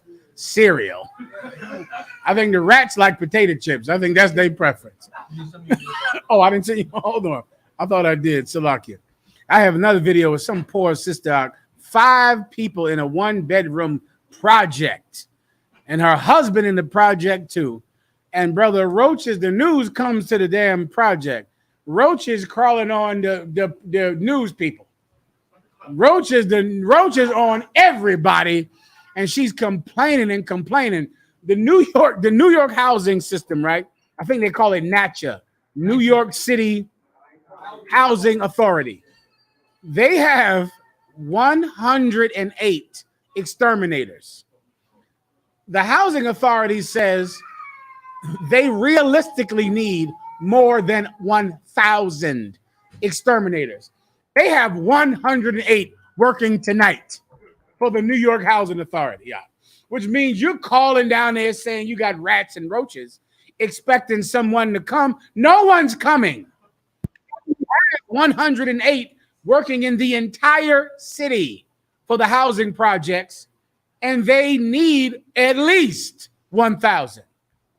No one's coming. And if you want to know why it's so bad living in a housing project, because they cut the funding every year. Every year they slash the funding for housing projects. And I'll explain that the reason for that in 1 second. What other videos did I send you about housing? Was that it? Asher, I want you to tell me, what field do you work in, Asher? I work in social services here in New York City, sir. Break that down. What do you mean by that?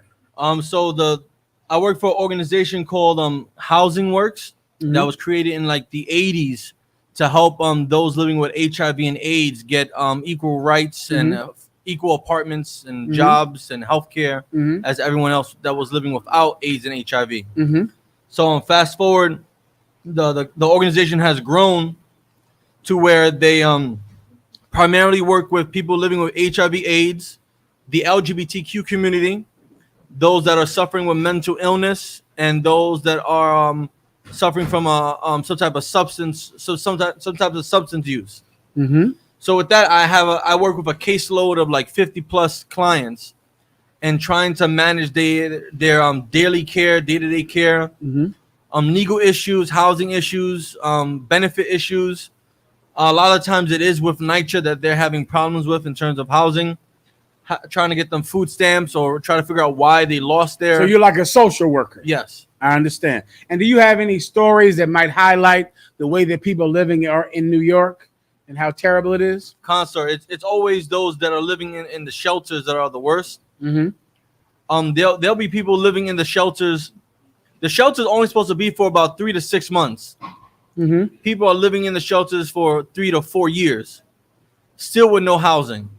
I worked in a shelter before as well, and the housing departments there were people who are paid to help people find apartments. Every 3 to 6 months, they quit and there's a new staff. So people end up really leaving the shelter because there's someone new that they have to work with, start the whole process all over. They don't feel comfortable trying to explain to a new person what they were going through. And it's like that. every year, 6 months after 6 months after 6 months. And these are people with AIDS and living with AIDS, terrible. And that's mental something else. If I could, Asher, there would be so many less people with HIV, AIDS, and strange sexual proclivities if not for poverty. Many people in New York are LGBT because they're poor. Because when you're poor, you can't decide anything. You can't even decide who you have sex with when you're poor. When you're poor and you've been sexually assaulted as a child, you are not going to be you're not going to care who you have sex with. You're going to care about who can help you with a place to live. So many men are gay simply because they need a place to stay. So many women are having sex with people simply because they need somewhere to stay. And if I may add, please, those that are living with HIV and AIDS have a better chance of getting benefits and housing just by having AIDS or HIV. That's correct. Keep going. Was there anything else you want to say? Counselor, also, because of the shortage in housing, increases the likelihood of clients suffering or developing mental health or substance use addictions. Let me tell you something, brother. So many people would not be LGBT and would not be on drugs if they weren't poor. Shalom, General Q. Give General Q a hand, rocking it out tonight. Like, many of us don't even understand how much poverty decides your lifestyle. Like, your lifestyle of getting high, of being on drugs, of being promiscuous and having illicit sexual contact is because you're poor, because you're suffering. And so now when you're poor and suffering, you want to get high. When you're poor and suffering, you don't discriminate who you have sex with because you need someone to help you. You need someone to give you money. When you would not be gay if not for you being so poor. You wouldn't get high if you weren't so poor. Your poverty that they refuse to let you out of here in New York has put you on in a lifestyle of death because you're so poor. You want to say something else, Art? Counselor, also, we have to deal with those that, like, my organization makes money.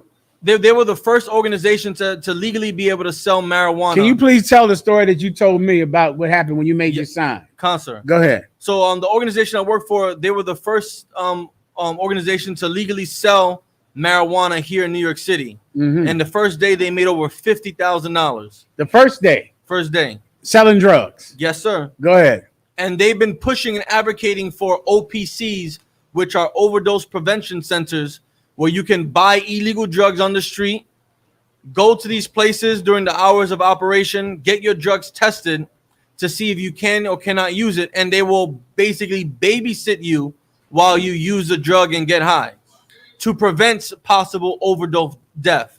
So they'll watch you, meaning while you're getting high, they'll watch you, make sure you take just the right amount. Not too much now, scale back on it, just to make sure you take the right amount so you don't OD. Correct. Go ahead. So we have to do a certain type of advocacy events per year. So I decided to do this one on overdose prevention and awareness, which I'm going to on the 31st. But this past week, we had to do something where we gathered together to create banners and signs. And so I decided to write a sign that said, marijuana is a gateway drug, close the entrance. That was your sign. You worked there. Give him a hand. He wanted to make a sign to get people off of marijuana because it will lead to other drugs. I've met 1,000 crackheads and dope fiends. I've never met one that didn't smoke weed first. Never. Sister, right in the back. Mike, go ahead. There should be 2 mics in the back. You got it. Also, y'all all there's a mic right behind you. How about that?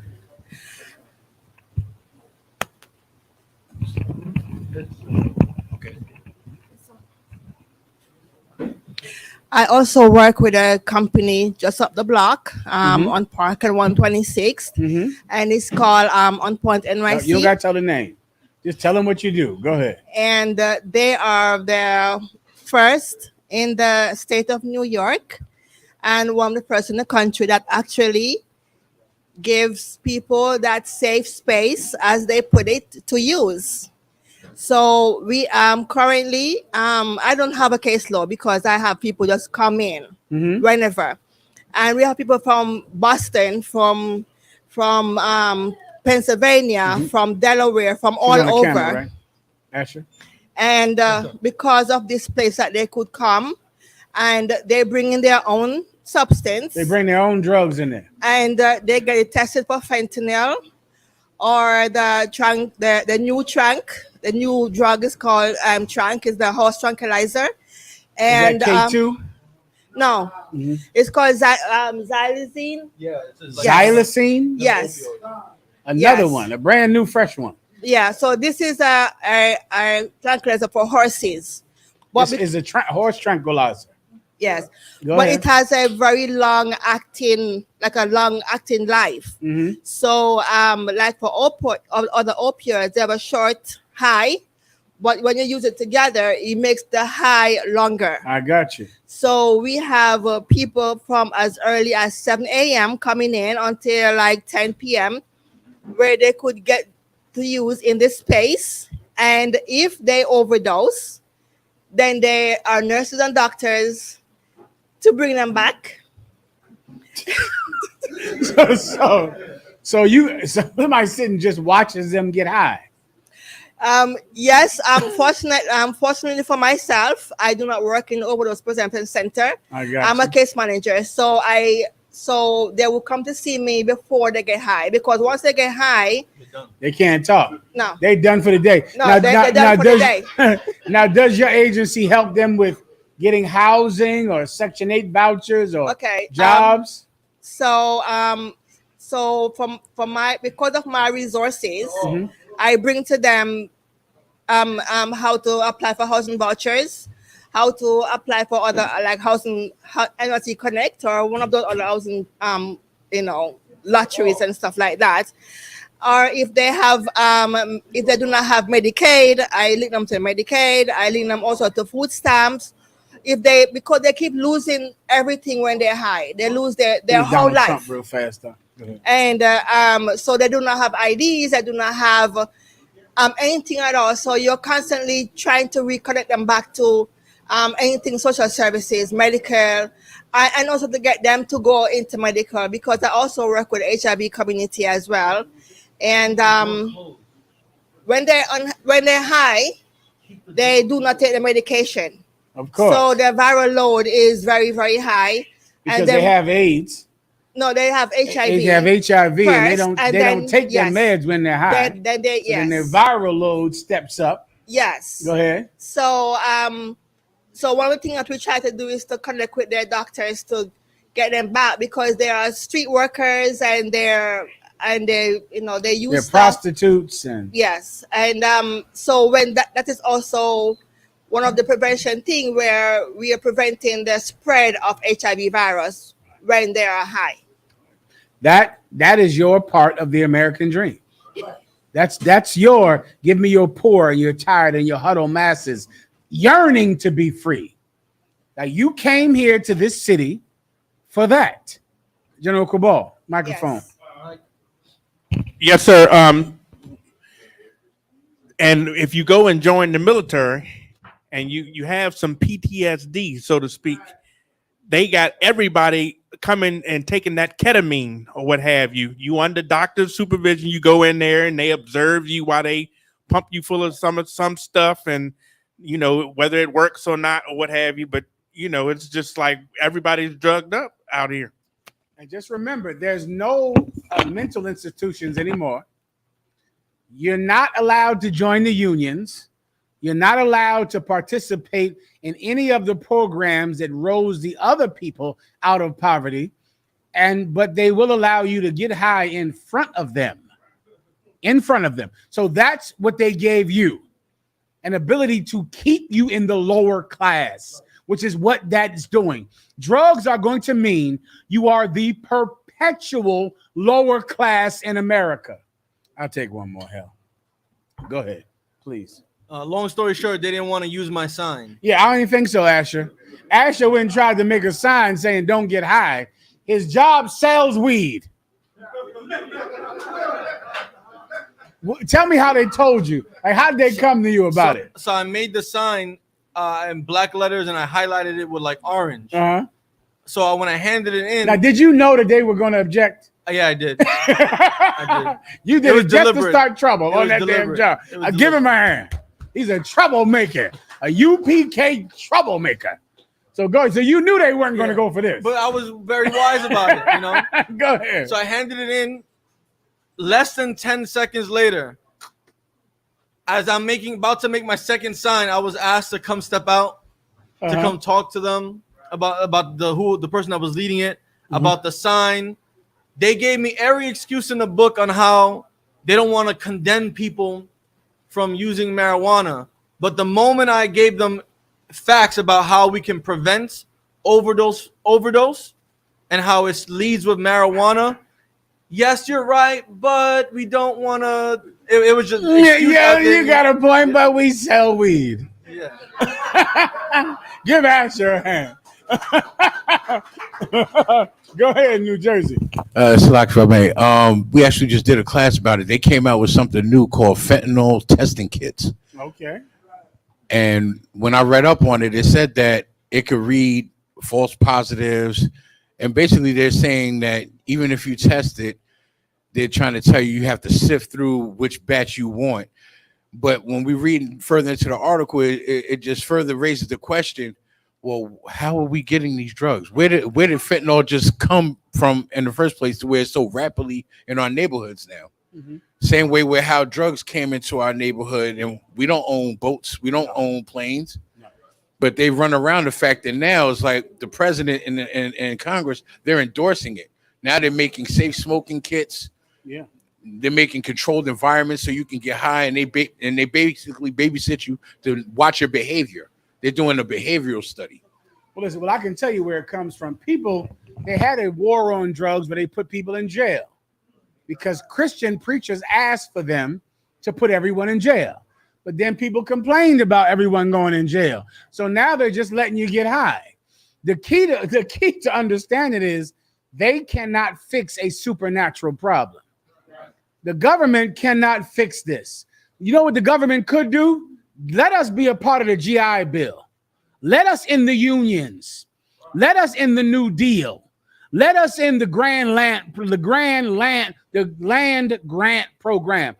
All the white man can do for us is give us money. That is it. That is his sole obligation, is to give us money. We'll have to handle our personality problems, our spiritual problems. He is not doing the one thing he did for the Irish and the Italians. He gave them money. He didn't ask about it. He just gave them land, just gave them jobs, just gave them unemployment, and they climbed into the second class. They climbed into the middle class because he gave them money. Us, we don't get any money. He'll just watch us and make sure we don't die of an overdose. I got to move on. Where am I at with the time? Well, it is 8:54, sir.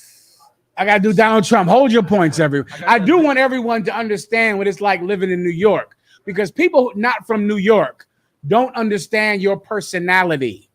They don't get it. You can't decide what you want to say. So I have the video you want. No, go ahead, Kadazar. Just I'm perfect, dog. I appreciate that. I like that ice.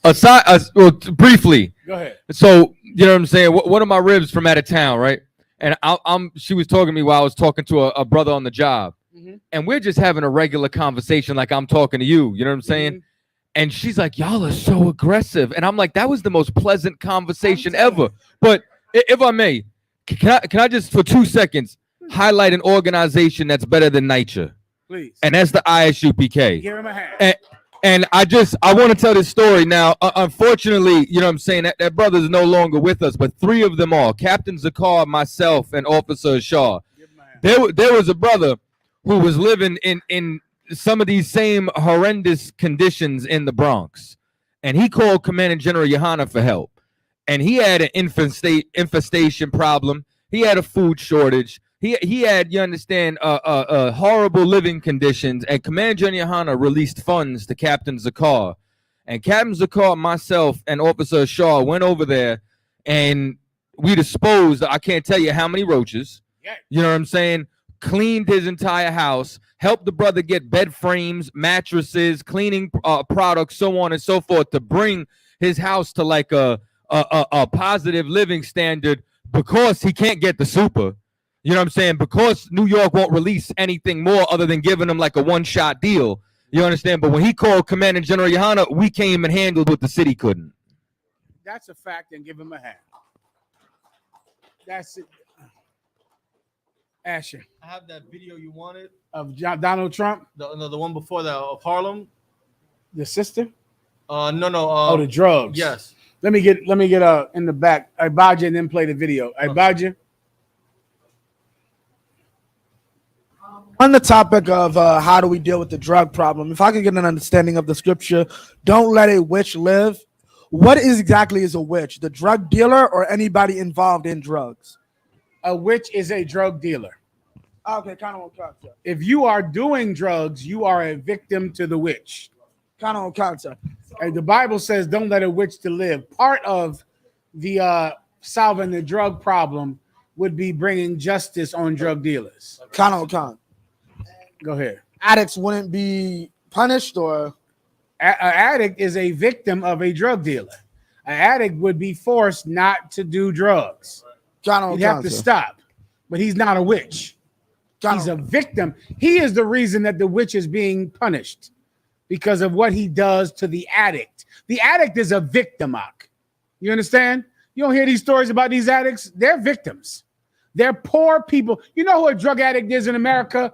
A molested child with no parents. Right. There's some excellent books I've been reading. I forget this cat's name, where he's speaking about the difference between people that make it in America and the people that don't. And it's really about being born in an environment that fosters your good ideas and supports you, as opposed to being in a family that discourages you. These drug addicts, brother, are born into a family that is absolutely terrible, and they're seeking comfort in the fastest, quickest, cheapest way they can. And that's that. And a drug dealer is someone that preys on his own people's poverty. Right. That's it. He is getting rich because his people are so poor, and he provides comfort for them that they cannot get anywhere else because they're so poor. That's it. And in the UPK, we had moving on. We did it the old way back then. We're in the 2023 now. When I first came into truth, brother, we did not suffer drug dealers. I'm moving on. Next. So the videos that you wanted of Harlem and the drug use. Give me Donald Trump for time's sake. Yes, sir. Well, I was going to show videos of around the corner from here. Just go over there. Just drive by there. Right. Where is it? 125th and Lenox? Lexington. Go drive by on the way home to 125th and Lexington and see where the zombies live. And it's walking distance from here. And let me tell you, when you see that, right? This is the center of Black culture on the planet. That's where you live. And you might take it for granted, but you live in Harlem. You are in Harlem. This is the center of Blackness on the planet. There are places all over the world that have a theater or some venue called the Uptown Theater, because of Harlem. It's not Uptown in Chicago, in Philadelphia, in Detroit, but they name it the Uptown Theater in reverence to Harlem, because Harlem is where everyone wanted to be, everywhere where everyone wanted to live. It was everyone's idea of finally getting to a place where we could make it. And there are drugs and prostitutes destroying this place. And you came here expecting to be treated like white people, and you were not. Give me Donald Trump. Come on, sir. Please. So you mentioned the draft rights earlier. Mm-hmm. Oh my God! I got those too. Give me the draft. Give me whatever you got right now. Come on, sir. Give me that, and then give me the draft riots. Concert. And then I gotta wrap it up for cross the line. Oh my God, I gotta do the raping. I gotta teach not to rape. Speaking I'm against gonna do it. Speaking against rape. Okay, maybe I can just talk about Donald Trump. Tazariak, what do you say? Donald Trump is an evil bastard. He's in the book of Titus, the 2nd chapter. Titus, the 2nd chapter says, let a wicked king rule over them. That's Donald Trump, who is a slumlord from Queens, New York. And every redneck bastard over the planet idolizes him because he was cruel to you. And he became their king. And how he's been indicted about 5 times. And the law and order white people are going to still make him their king again. All right. I'll do another video about Donald Trump. That's it. Rudy Giuliani is the evilest monster, a ghoul, a Dracula that the Most High ever made. I've hated him for so many years. Rudy Giuliani was trying to arrest Commander Giuliani 1,000 times. I mean, Commander Giuliani has so many encounters with the police over Rudy Giuliani. I'd be here all night to talk about any of them. I'd be here all night on what it was like when Rudy Giuliani was president and how many times we were pulled over, how many times he came up against the camp of the Lord at Times Square, New York. How many times he's a monster. He got arrested this week for a RICO charge.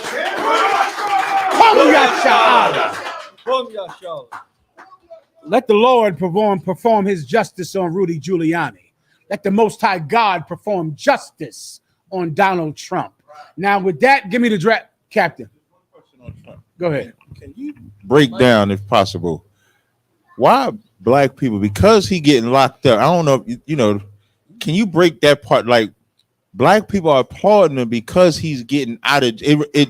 I feel like we just applaud him because he's a criminal. We love criminals. Yeah. But I don't know if it's that simple. And I would wonder if you can explain why we so in love with Trump because he's getting arrested and coming out. So you're saying that black people are on the side of Donald Trump, or at Yes, least sir. a segment of them. When he was, there's a video, they showed his car driving away, and black people on both sides, like it was a parade, like cheering the car as the car was riding away. There's another brother had on his t-shirt, "Niggas for Trump." That's what the t-shirt said. The Republicans, they interviewing him left and right and letting him talk because he's a nigga for Trump. So I wanted to know, and I know you want to get into other topic, but it was just a question I had. Like, why do we have this affinity for like a Trump, or even the Scarfaces, the Al Capones? All of them are criminals. Is it because they get away with it? I just want to know if you could break that part. I'm going to break it down right now. Let me get the rapists up. Yes, sir. Kind of a concert. Okay, the captain asked the question: why do some black people love Donald Trump? You're in New York, where rappers have loved Donald Trump for years. They love him, talk about him in raps, aspire to be him. I know you might not realize this, but this is going right into the rape topic, because it's done for the exact same reason. I'm sorry, Salakia. This is done for the exact same reason. First of all, the Bible says this, that to the pure, all things are pure. Here's the first answer. Whenever you turn the news on and see blacks for Donald Trump, niggers for Donald Trump, they were paid to wear the shirt by Donald Trump's campaign. Because we're so innocent, we think that this black person actually believes this. They pay black people to wear the shirt and to stand there. So really the reason that you see niggers for Donald Trump is because they have money to pay black people who live in shelters. They go over to political campaigns, go to homeless shelters, and they pay people $20 a day to put on that shirt. This it happened to us in DC one day. In DC, we're in DC. General Cabal remembers it, and we're in there speaking out, and some giant mob comes up against us, all supporting this mayoral candidate. And we're going, what in the hell is this coming from? We go to one of them on the side, and he says, we all live in the shelter around the corner. They came into our shelter this morning. and said, we'll give you $20 a day to wear this shirt and to wave this sign. We as black people think that people are sincere because we are sincere. So we think he believes this. If you give him $30 a day, he will protest his mother. Do you understand? He once again, our poverty is really the problem. Can you imagine if you took $100, brother, how many protesters you could get to be pro-Trump with $100? They put them behind them on the speech. They sitting right behind them. They pay them for that. Now that's the short answer. They're just paid to do it. Here's the long answer. Blacks and Latinos idolize white people. And that's why we want to rape them. Because we idolize them. There's a man, what is this man's name? Gerald McKay? Some McKay, he's a Harlem. This cat was around Harlem with Bumpy Johnson. Around the day. Claude, who said Claude? I say you an educated man. How'd you know that? You read some books, don't you? You look like you read some books. What borough you live in? You from Brooklyn? Give him a hand. This is a book reading brother here. This brother said Claude McKay. Oh yeah, you're right. This is cat reads books here, Tazaryak. Claude McKay, and he's a famous Harlem Renaissance poet. Famous cat out. And he wrote so many poems, brother, that I've been reading lately, trying to just brush up on Harlem. I'm trying to absorb it because I knew I had to teach this class tonight. And Claude McKay is someone you should read. And he was around with Malcolm X, who started that mosque up there on 115th Street and Lenox Avenue. When Elijah Muhammad said he knew Malcolm X was a great man and was brave because he was willing to go to Harlem. He said that from Chicago. Because anyone that would walk into this city had to be brave because no one wanted to come here. Sister. I saw a post recently where Elijah Muhammad was saying he's a Christian. That's Farrakhan, but you're right. That's what he said. Give her a hand. Yeah. Well, Claude McKay. Let me get the chin up here. Where's the chin at? I say that with love and affection. That's the most high. That's the name with love and affection that we have for this cat right here. Captain Tazaryak introduced me to who this cat is back in the day. We used to call him with love the Chin. Okay. Now, I want you to play this video first, and then I want you to get me Claude McKay's, which one? The Barrier. Claude McKay's The Barrier. That's a poem written by Claude McKay. All right, this is a cat who was in a fake Israelite group. I don't know which one. They all the same. His own. All right. So this is something he said this week on Sarnetta's channel that was brought to Captain Tazaryak's attention. Whenever you hit it, play the Chin first. Lying. When you said the Most High doesn't condone rape, but he condones it and he orchestrates it in times of war. So does that answer your question? Watch this nigga don't answer the question. Does the Most High condones rape in times of war? Quana? No, nigga. Are we marrying the heathens, Quana? Huh? Yes, nigga. Yes, I'm going to break and follow the fucking law. If that happens, we're going to fucking war. I'm going to follow the Lord. Deuteronomy 21:10-14. Nigga, I'm not afraid to say what the fuck I'm saying. Yes, nigga. Yes, I'm going to break and follow the fucking law. Yes, nigga. Yes, I'm going to break and follow the fucking law. Yes, I'm going to break and follow the fucking law. How the fuck you sound, nigga? How the fuck you hear that? Ladies, can I interest you in that? You want some of that? Put him back up on the screen. Ladies, you want? Yes, if you want some, come on, get it. You look at single sisters out there. Would you like some of that? Raise your hand if you want some of that Chin there. Yeah. Yes, yeah, I understand. See, nobody raised their hand, right? Because General Kabar, you want to say something? You see, there is men who are not in the UPK. They do not know how to seduce women. Right. They don't know how to do it. And when women find you unattractive, Lord be with them, and you don't know how to talk to women, you believe that one day Jesus will come back and you'll finally get to force a woman to do what you cannot get her to do without forcing her. Because where is he at again? Put him up on there. No, leave him up on there. That's if you want some of that, you can have it right now. Because he is zealous about raping women. He needs to do it. Because if he cannot rape a woman, he can't get a woman. And in his mind, Jesus is coming. You need Shalom Warrior. In his mind, Jesus is coming back for him to be able to force a woman to have sex with him. And do you have the IUIC saying? I didn't get that together tonight. The IUIC believes the same thing. They believe in corrective rape. That if you're a lesbian, some man should force you to have sex, and that would shake the lesbian off of you. Well, let me tell you what we do in the UPK. We buy Tazar Yak's oils. And she gives us some.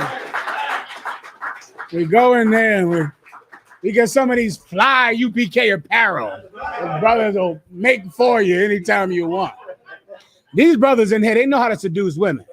They know what they're doing in here. You see them over here, sisters, right? You married to some of them right here. These brothers here, are the kids in the room? I mean, close your ears, kid. Listen, some of these brothers in here, they're going to have sex with you real One West. Real. These brothers, listen, they're going to be so One West about it. They don't do foreplay. They do 12 play. For the 12 tribes of the nation of Israel. Come yourself. Hold up. And you know what their favorite sexual position is? The 1969.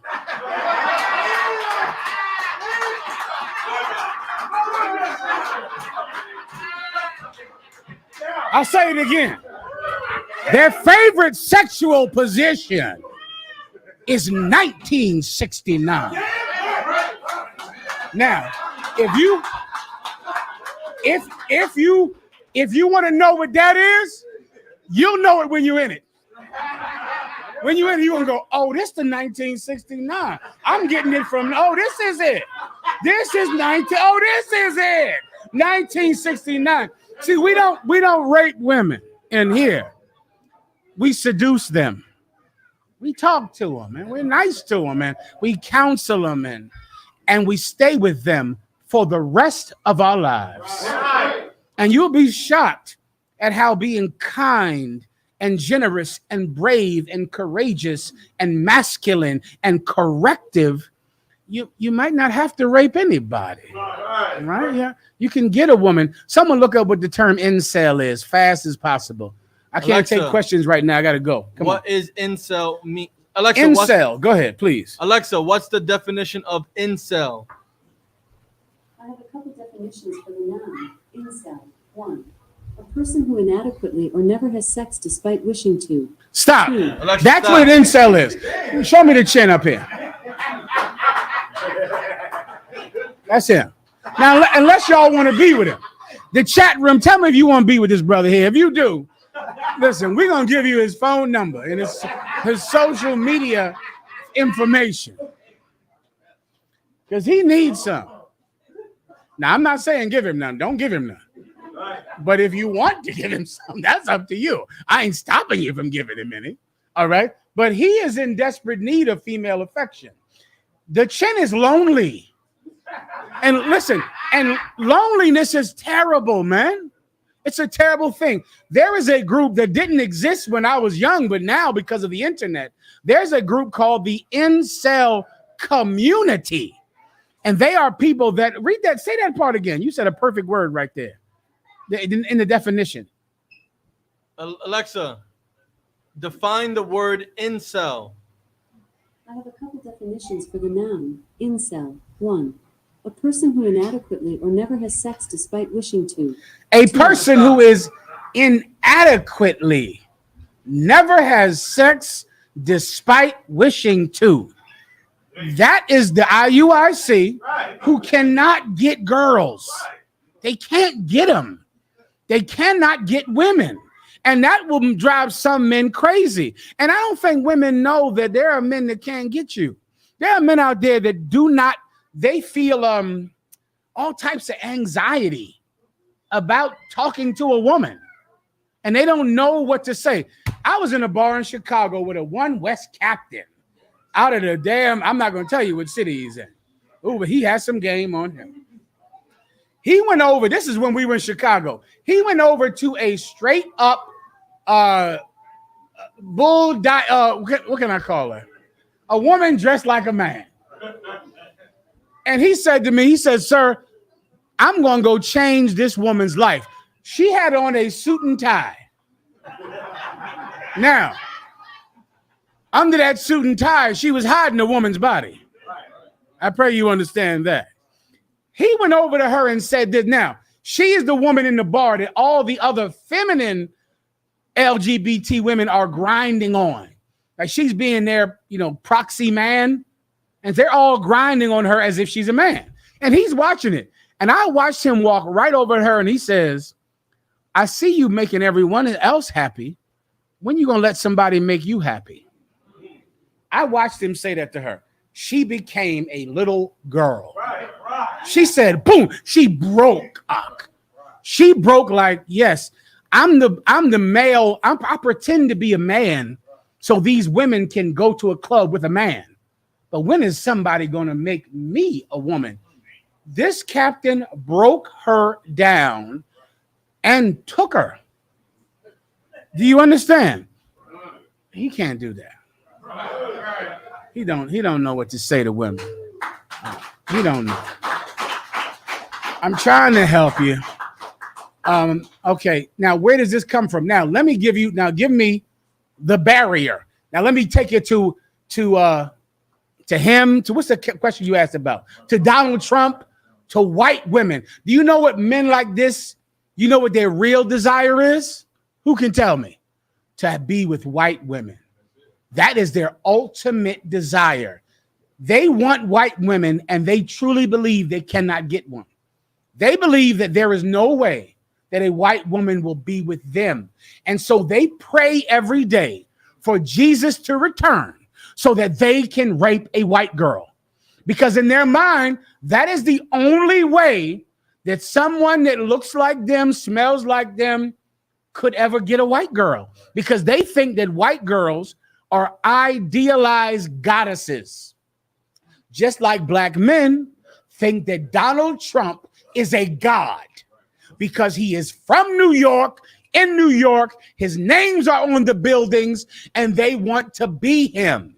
Well, the IUIC, fake Israelite groups idolize white women, and they believe that the only way they could ever get a white girl is to rape her. Let me play a poem for you right now, or read a poem to you. Phones on vibrate. This is a poem by Claude. What's his name again? Claude McKay, called The Barrier. Asher, read this. Make them understand it. You'll understand Incell Israelites and men, black men who love Donald Trump. Go ahead. This is a poem by Claude McKay. It's called The Barrier. I must not gaze at them, although your eyes are dawning day. I must not gaze at them, meaning I can't look at them, although their eyes are dawning day. There's a glow in a white woman's eyes. Her eyes are blue like the daylight. But I can't look, although her eyes are so crystal blue. Keep going. I must not watch you as you go, your sun illumined way. I can't watch you as you walk, your sun illuminated way, meaning when they're watching white women walk, it's like the sun is glowing on them. But I'm not allowed to look. I'm not allowed to stare into your blue eyes or watch you walk by, even though you're glowing with the sun. Keep going. I hear but I must never heed. I hear the call to have white women, but I must never do it. I can't do it. I got to wait till Jesus comes back. I got to wait till a time of war. I have to wait and control myself because I want white women so bad. So I must hear your call, but I can never heed the call. Continue. Your fascinating note. Oh, you're fascinated. They hear white women talk up, and it's like such heavenly music. They're in love with them, but they can't have them unless there's a time of war, unless Jesus Christ comes back. Keep going. Which, fluting like a river reed, comes from your trembling throat. Oh, flute like a river reed is like a little hollow stick that you could blow into and it makes music. That's what her voice sounds like. Her voice is beautiful. Her skin is glowing white. Her eyes are blue. Keep going. I must not see upon your face love's softly glowing spark. That, I mean, they look at that white skin and they think that she is glowing angelically. Keep going. For there's the barrier of race. For there is what? The barrier of race. For there is what? The barrier of race. Fake Israelite groups, the IUIC, the Chin, they feel the barrier of race. You know, many times I've talked to Captain Tazaryak about this, and this is what he says to me. He says, sir, if they want a white girl, they're not in the truth. Why don't they just go get a white girl? I mean, if you really love white women, they're not hard to get. Pete, you know how long black men have been having sex with white women? Slavery. Since Jack Johnson, black men have been having sex with white women in Harlem since Jack Johnson was heavyweight champion and who had a team of white women he was having sex with. A team of them. Why do you have to rape white women if you want to have sex with them? Go ask them for sex. They'll give it to you. They're whores. All you got to do is say, hey, Jennifer, would you like to have sex? Sure, I would. But the Chin, the IUIC, black men, they believe that white women are better than them. And they feel the what? Bring me home. The barrier of race that doesn't exist. There is no barrier of race between you and white women. They're whores. They'll have sex with a dog. They'll have sex with anything and everything. Keep going. It says, you're fair. You are fair. You are fair. Listen carefully, nice and loud. You are fair. You're what? Fair. Alexa, what does the word fair mean? As an adjective, fair is usually defined as free from bias, dishonesty, or injustice. As an adverb, fair is usually defined as in a fair manner. As a noun, fair is usually defined as something that is fair. As a verb, fair is usually defined as to make the connection or junction surfaces. It's almost there. Alexa's white, sir. Alexa's white. So fair means beautiful. Fair, give him a hand. He Alexa, knows. stop. He knows. Fair means light-skinned, beautiful. Fair means white. That's what fair-skinned means white-skinned. And that's what he's saying. And he's going to make sure you know that's what he's saying right now. Read that from the top. You are what? You are fair, and I am dark. That's why fake Israelite groups pray every day for Jesus to return, because they believe that Jesus returning will give them something they cannot get without it. Sex with white women. They believe it can't happen because they have low self-esteem. The Chin, you know, it's hard for him to keep a girl. I would tell a story, and I'm close to telling it. Tazaryak, I'm close to telling that story about them sisters they used that Chin on, and then they left, and then he left them. They left him. It's a bad story. If you don't know, fake Israelites come to us all the time for counsel. They need help with their women. And this brother, he tried to give a lot of pleasure to some sisters. He used that Chin for the best that he could. Some of you looking at that Chin like maybe he all right. But listen, he used that chin for the best of his ability. And listen, the sisters got up from it and said, listen, I gotta go. The sisters left him and did not give him any, even though he used that chin on them.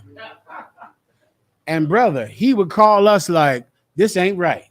Because in his mind, it's like, listen, I gave you my chin. And you got up and left. That happened. You know, I'm telling you the truth. That happened. And the sister called and be like, I know I let him chin me, but and the brother, and he's sitting there like, well, didn't I give you my pleasure? Didn't I pleasure you? The sister like, listen, I got to be at work tomorrow. Thank you for the pleasure, but I'm gone. And would not marry him. I'm trying to help him. So now, of course, he thinks that white women will open up a world of women who will be glowing and beautiful and lovely. That's a lie, brothers. That's a lie. Why do black men love Donald Trump? Because he's white and rich, and we idolize that. We think they are better than us. Let me give you Claude Anderson's last poem. Give me The City. Is that what it's called? It was another one called The City. I'm ending the class with that because I got to go, correct? Go ahead. This city, Claude Anderson made another poem about New York City. General Cabal.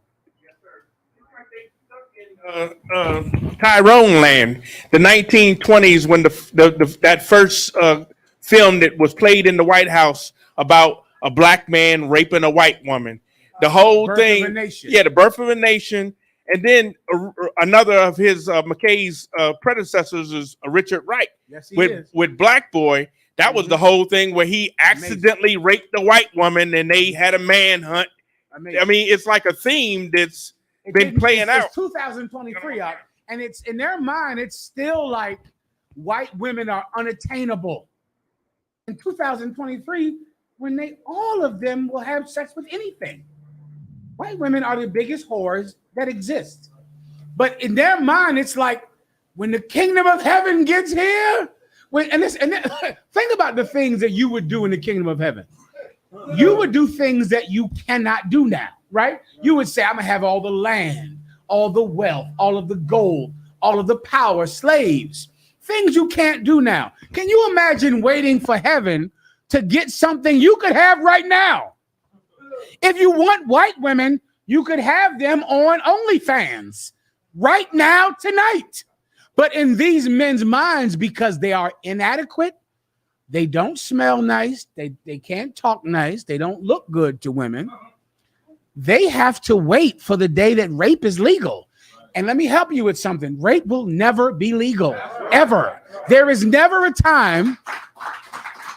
Do you think God is setting up a kingdom under his law so you can rape people? Guess where you can rape people at? Blow my mind. Where else? In IUIC. Thank you. Where else? In your mom's house. In your mother's house. Rape is legal. Your mother, you can rape someone in her house. You can rape that daughter. You can rape that child in your mom's house right now, today. You don't need heaven to rape a child. They're doing it now. You know Asher from your job. You know sister from your job. You don't need heaven to rape. Children are being raped right now. No one calls the police.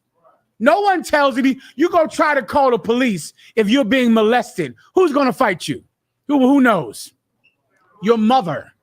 Your mother is going to call you a hoe and fight you if you try to call the police. So if you love rape, America is the place for you. If you love rape, the kingdom of heaven is not the place for you. Rape will not be allowed there. I got 1,000 precepts on it, all right? But I have to move on. I got to move on, Abaya.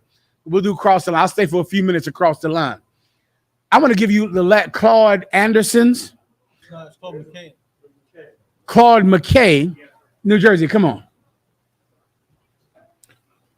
Slacky, real quick, Baba Kasha. It's so heavy that you bring that out because we talk about this in our classes in Jersey regularly because in lawless America, the LGBT, the alphabet community, the alphabet mafia, and the transformer community, they're trying to push that letter P.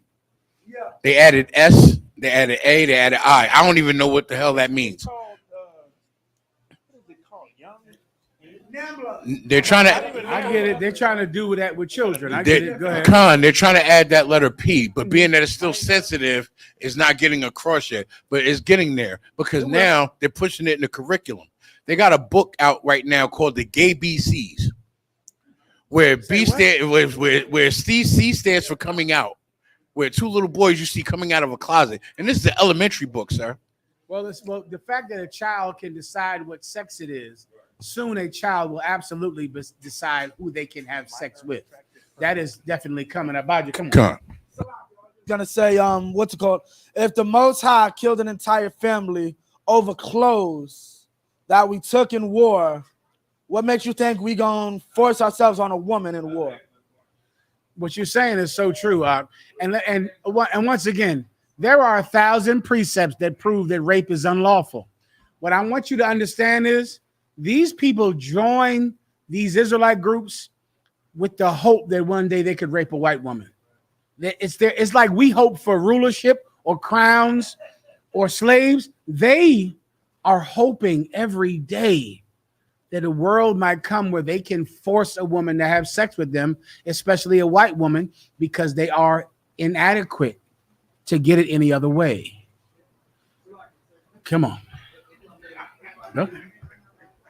Go ahead. Come on. Who's speaking? I can't even see you. Salaki, I'm right here. Oh, go ahead. You know, being from Florida. Florida hand. I see you, Florida. Getting it on in here. Salaki, throw out it, sir. And you know, I would be remiss to say, you know what I'm saying, being from Florida, there was a white woman in the town of Rosewood who screamed out that a black man raped her.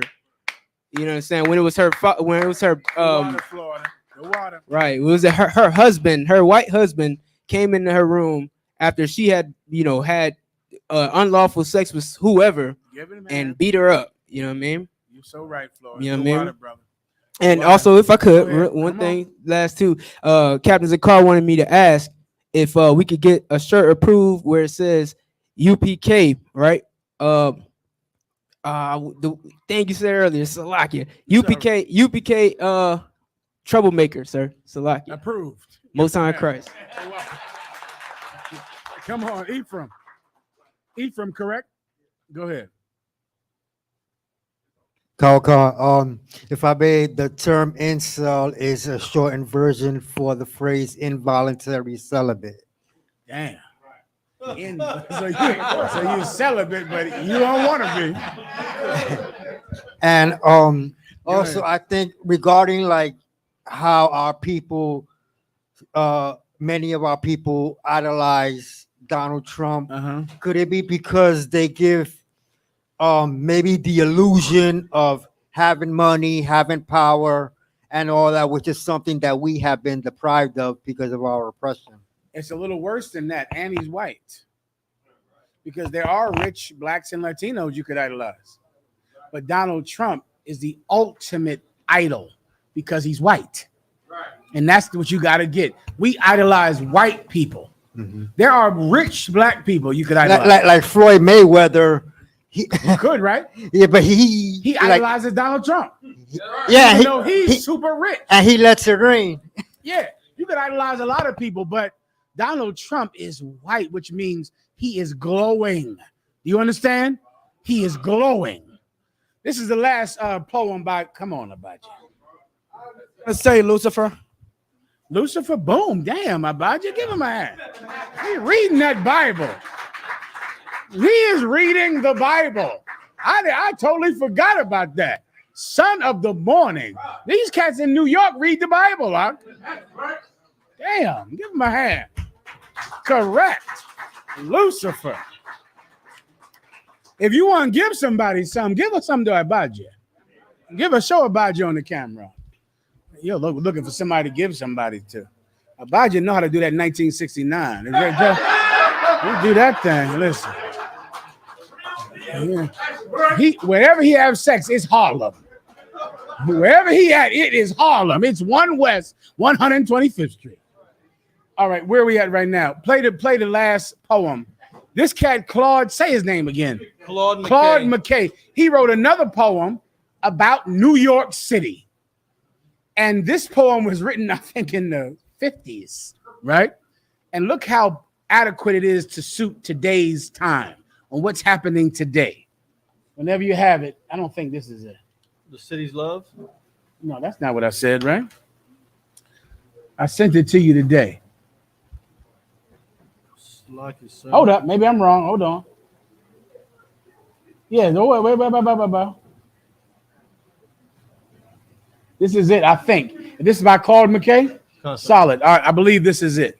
Go ahead, read it nice and loud. The city's love. For one brief golden moment, rare like wine, the gracious city swept across the line. For one brief moment, that's the dream that New York had to so many immigrants, to so many slaves coming from the South, to so many brothers and sisters coming from South and Central America. That brief moment when it's golden, when in the beginning, when you got here, you thought, this is it. Finally, I can have the dream. Finally, I can get a house of my own, a place for my children to play in, a safe school. Israelites want a glorious city. We're all waiting for what? Jerusalem. Jerusalem is not a farm. Jerusalem is not some big farm. Jerusalem is a city, a glorious, beautiful, golden city where the streets are paved with gold.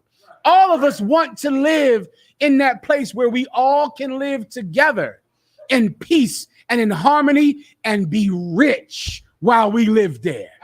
That's our dream. That's why we're in this truth, to get Jerusalem descending from heaven, from the Lord our God, a glorious city. Well, we came here to New York. We came here to New York thinking we could have it here. And it glows for a second when you first get here. When you see Times Square, when you see the skyscrapers, you think, boy, I could have heaven here. Continue. Concern.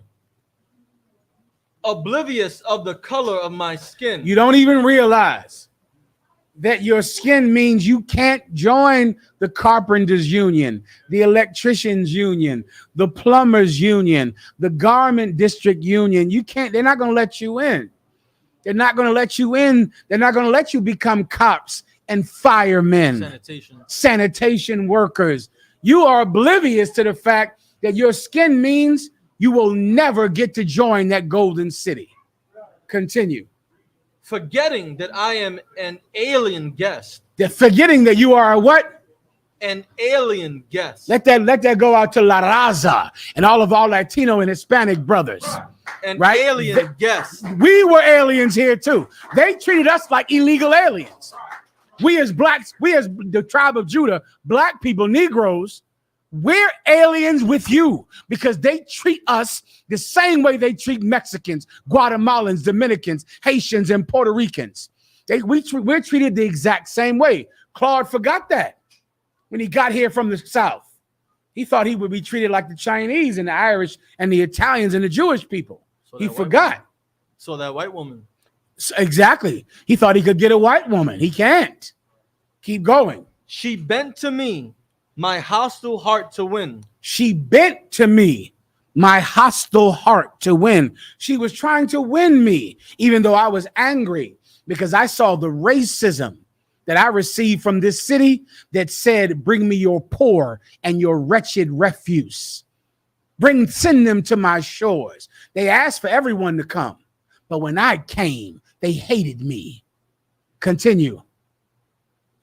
Caught me in passion to her pillowy breast. She made me fall in love with her, Lady Liberty.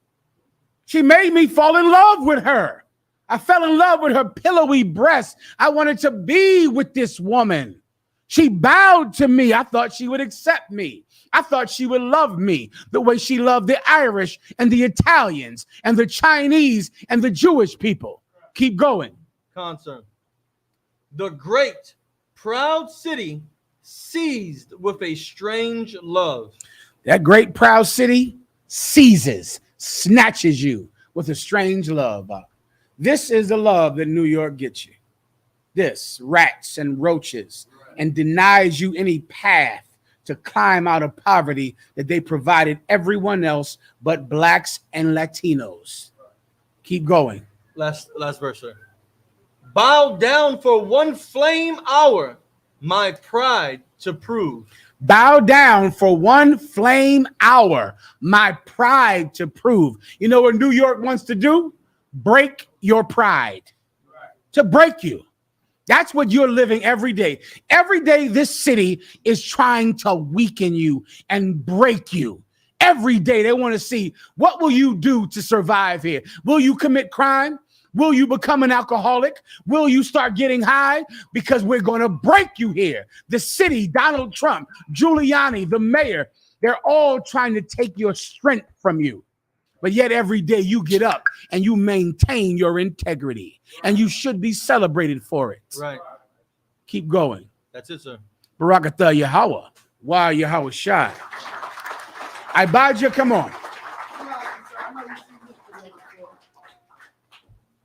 I don't know what that is, Ibajah. What's that? It's a video from, I believe, the 60s or 70s. A bunch of brothers and sisters got kicked out of a newly integrated black neighborhood. It used to be a white neighborhood over by Rosedale in Queens. That's where my family grew up. No sign of Christ. That area. What's it called? Basically, they kicked them out, and like you have the black kids, and it's like they're all trying to come together. Some of them in the Christian spirit of love, like, yo, we shouldn't do this. But one of the girls, the video ends with the girl saying, I hate their guts. Well, listen, we'll go into it maybe and cross the line. Give Abadji a hand. He's telling the truth. Come on.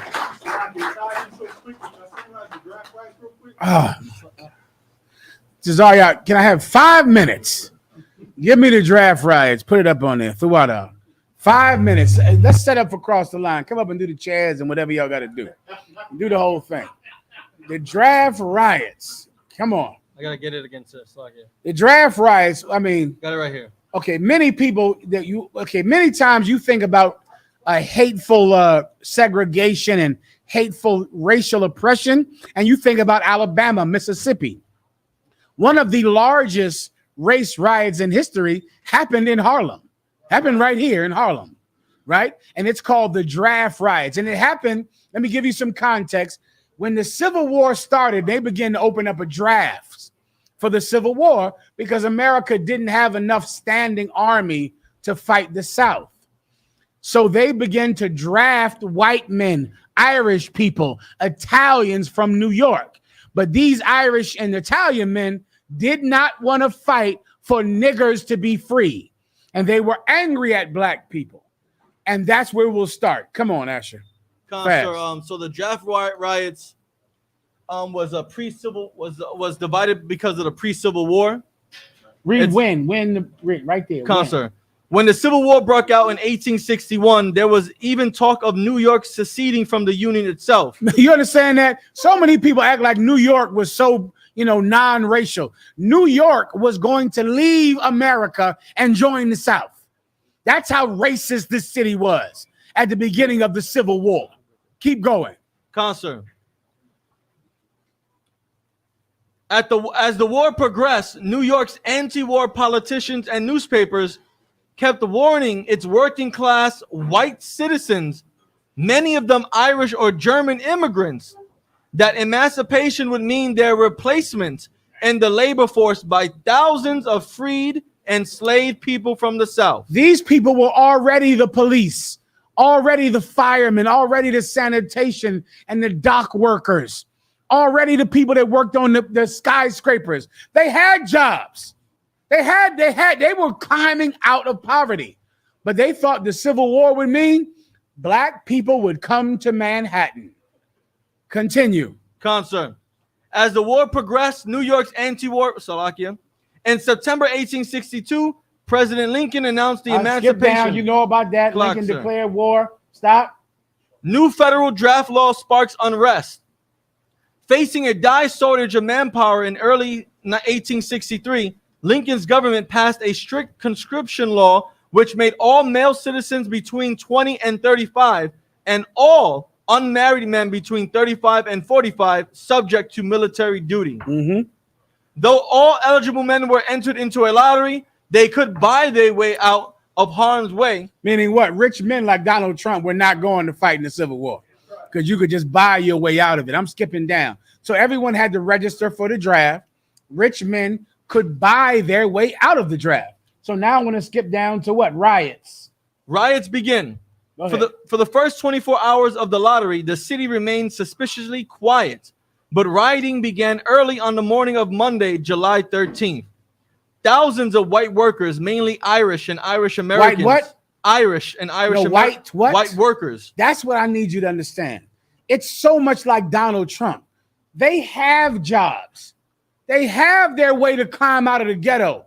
And in their mind, you can never work next to them. You can never have a job, even though they're not starving. They're not the lower class. They're the firemen, the police officers, the construction workers and plumbers and electricians. And they went to kill you for the thought of having to share with you. Continue. Concern.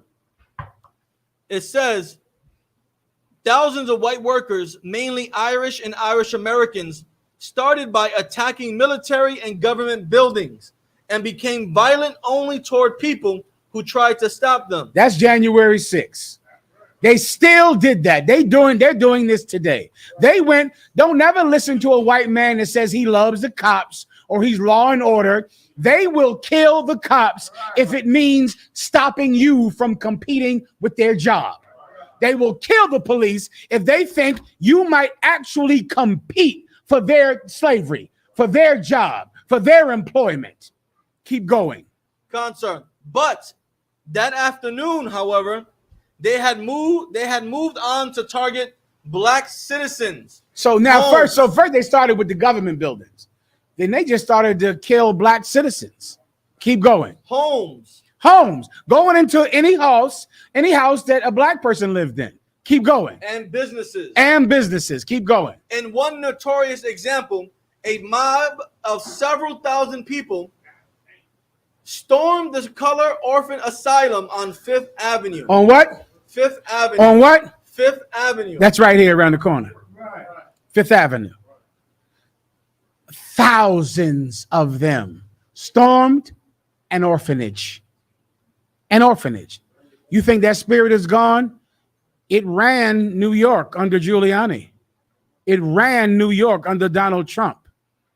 It ran this place. That spirit of greed and uncontrolled avarice controlled this city.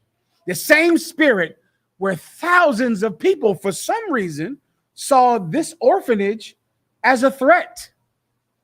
Keep going. Concern. Riots caused violence and bloodshed. In addition to black people themselves, rioters turned their rage against white abolitionists and women who were married to black men. Women were married to black men. You see the chin, you don't have to rape anybody. There's no reason to rape a white woman.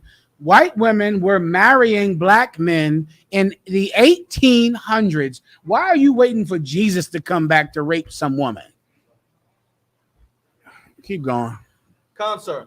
White dock workers long opposed to the black men working on the docks. Oh, them dock workers, they got a terrible history down there at them docks. That's how the drugs get in here too, if you want to know how. Through the dock workers. Keep going. A demonstration against employers hiring black workers on the docks had turned violent earlier in 1863. Do you understand? That's why politicians can't give you any help. That's why they have to cut funding to the housing projects, because if politicians help you, they might get killed. The white politician, they cannot help you. They cannot give you a job. They cannot give you the same stairway to climbing into the middle class that they gave other people. Continue. Concern. They took the opportunity to destroy many of the businesses near the docks that catered to black workers and attack their owners as part of their effort to erase the black working class. That was it. That's why you don't have jobs. You understand? You don't listen. The problem with white people is that they're lazy and they can't take competition. That is what's wrong with white people. They are lazy and they cannot stand competition. And that's why instead of just compete with us, be a better electrician than me, be a better plumber than me, be a better doctor, a better lawyer than me. They won't do that. Nah, they'll kill you in the orphanage. They'll kill you as a child because they are lazy and they refuse to compete with us anymore. Yes. By the far worse violence was reserved for black men, a number of whom were lynched or beaten to death with shocking brutality. On Fifth Avenue, right here. Keep going. They were, if you could, they were hanging from the light poles, from these the lamps, the street lights. They hung. How many people died in this riot? That's the last It said number I as need. high as 1,200 people. 1,200 people on Fifth Avenue in Harlem, not Alabama, not Mississippi. Come on. Right here, Warrior. That number is low. I thought it was when I heard it. What did you hear? What number did you hear? I got in the thousands. I heard about 5,000. Right. They found mass graves after 9/11 when it was fixed up the cleaning up the towers. So they hid mass graves to lower those numbers. I heard the same thing, Captain. And Slugger, sir, it wasn't just New York that they rioted. Like it actually went across the country. So like that number is really 10,000. Brother, if you ever wonder why you don't have a job, it's because white people won't let you have a job. It's not because you're lazy or you're dumb or you don't want to work. It's because if you begin to prosper here, white people would riot and burn this city down. They are only happy because they believe you'll never climb out of poverty. And that's what keeps America calm. You understand? Our solution is supernatural. Our solution comes from God. And that no man can stop. I pray you understand. With that, pass the class over to the officer right now. Clap it up for the class. Men of Israel, Ahmadian, which means to stand. Men of Israel, we're going to give one courtesy salute to the teacher. Men of Israel, Ahmadian Shabbat. Ahmadian, Barak. Yahweh Hashem Yahushua Barakatam. Yajmatah, which means hands down. Soft face sisters. Sisters, Ahmadian, which means to stand. Men of Israel, we're going to give one courtesy salute to the sisters. Men of Israel, Ahmadian Shabbat. Ahmadian, Barak. Yahweh Shemar Atah Hashem Yahushua. Yajmatah, which means hands down, class dismissed.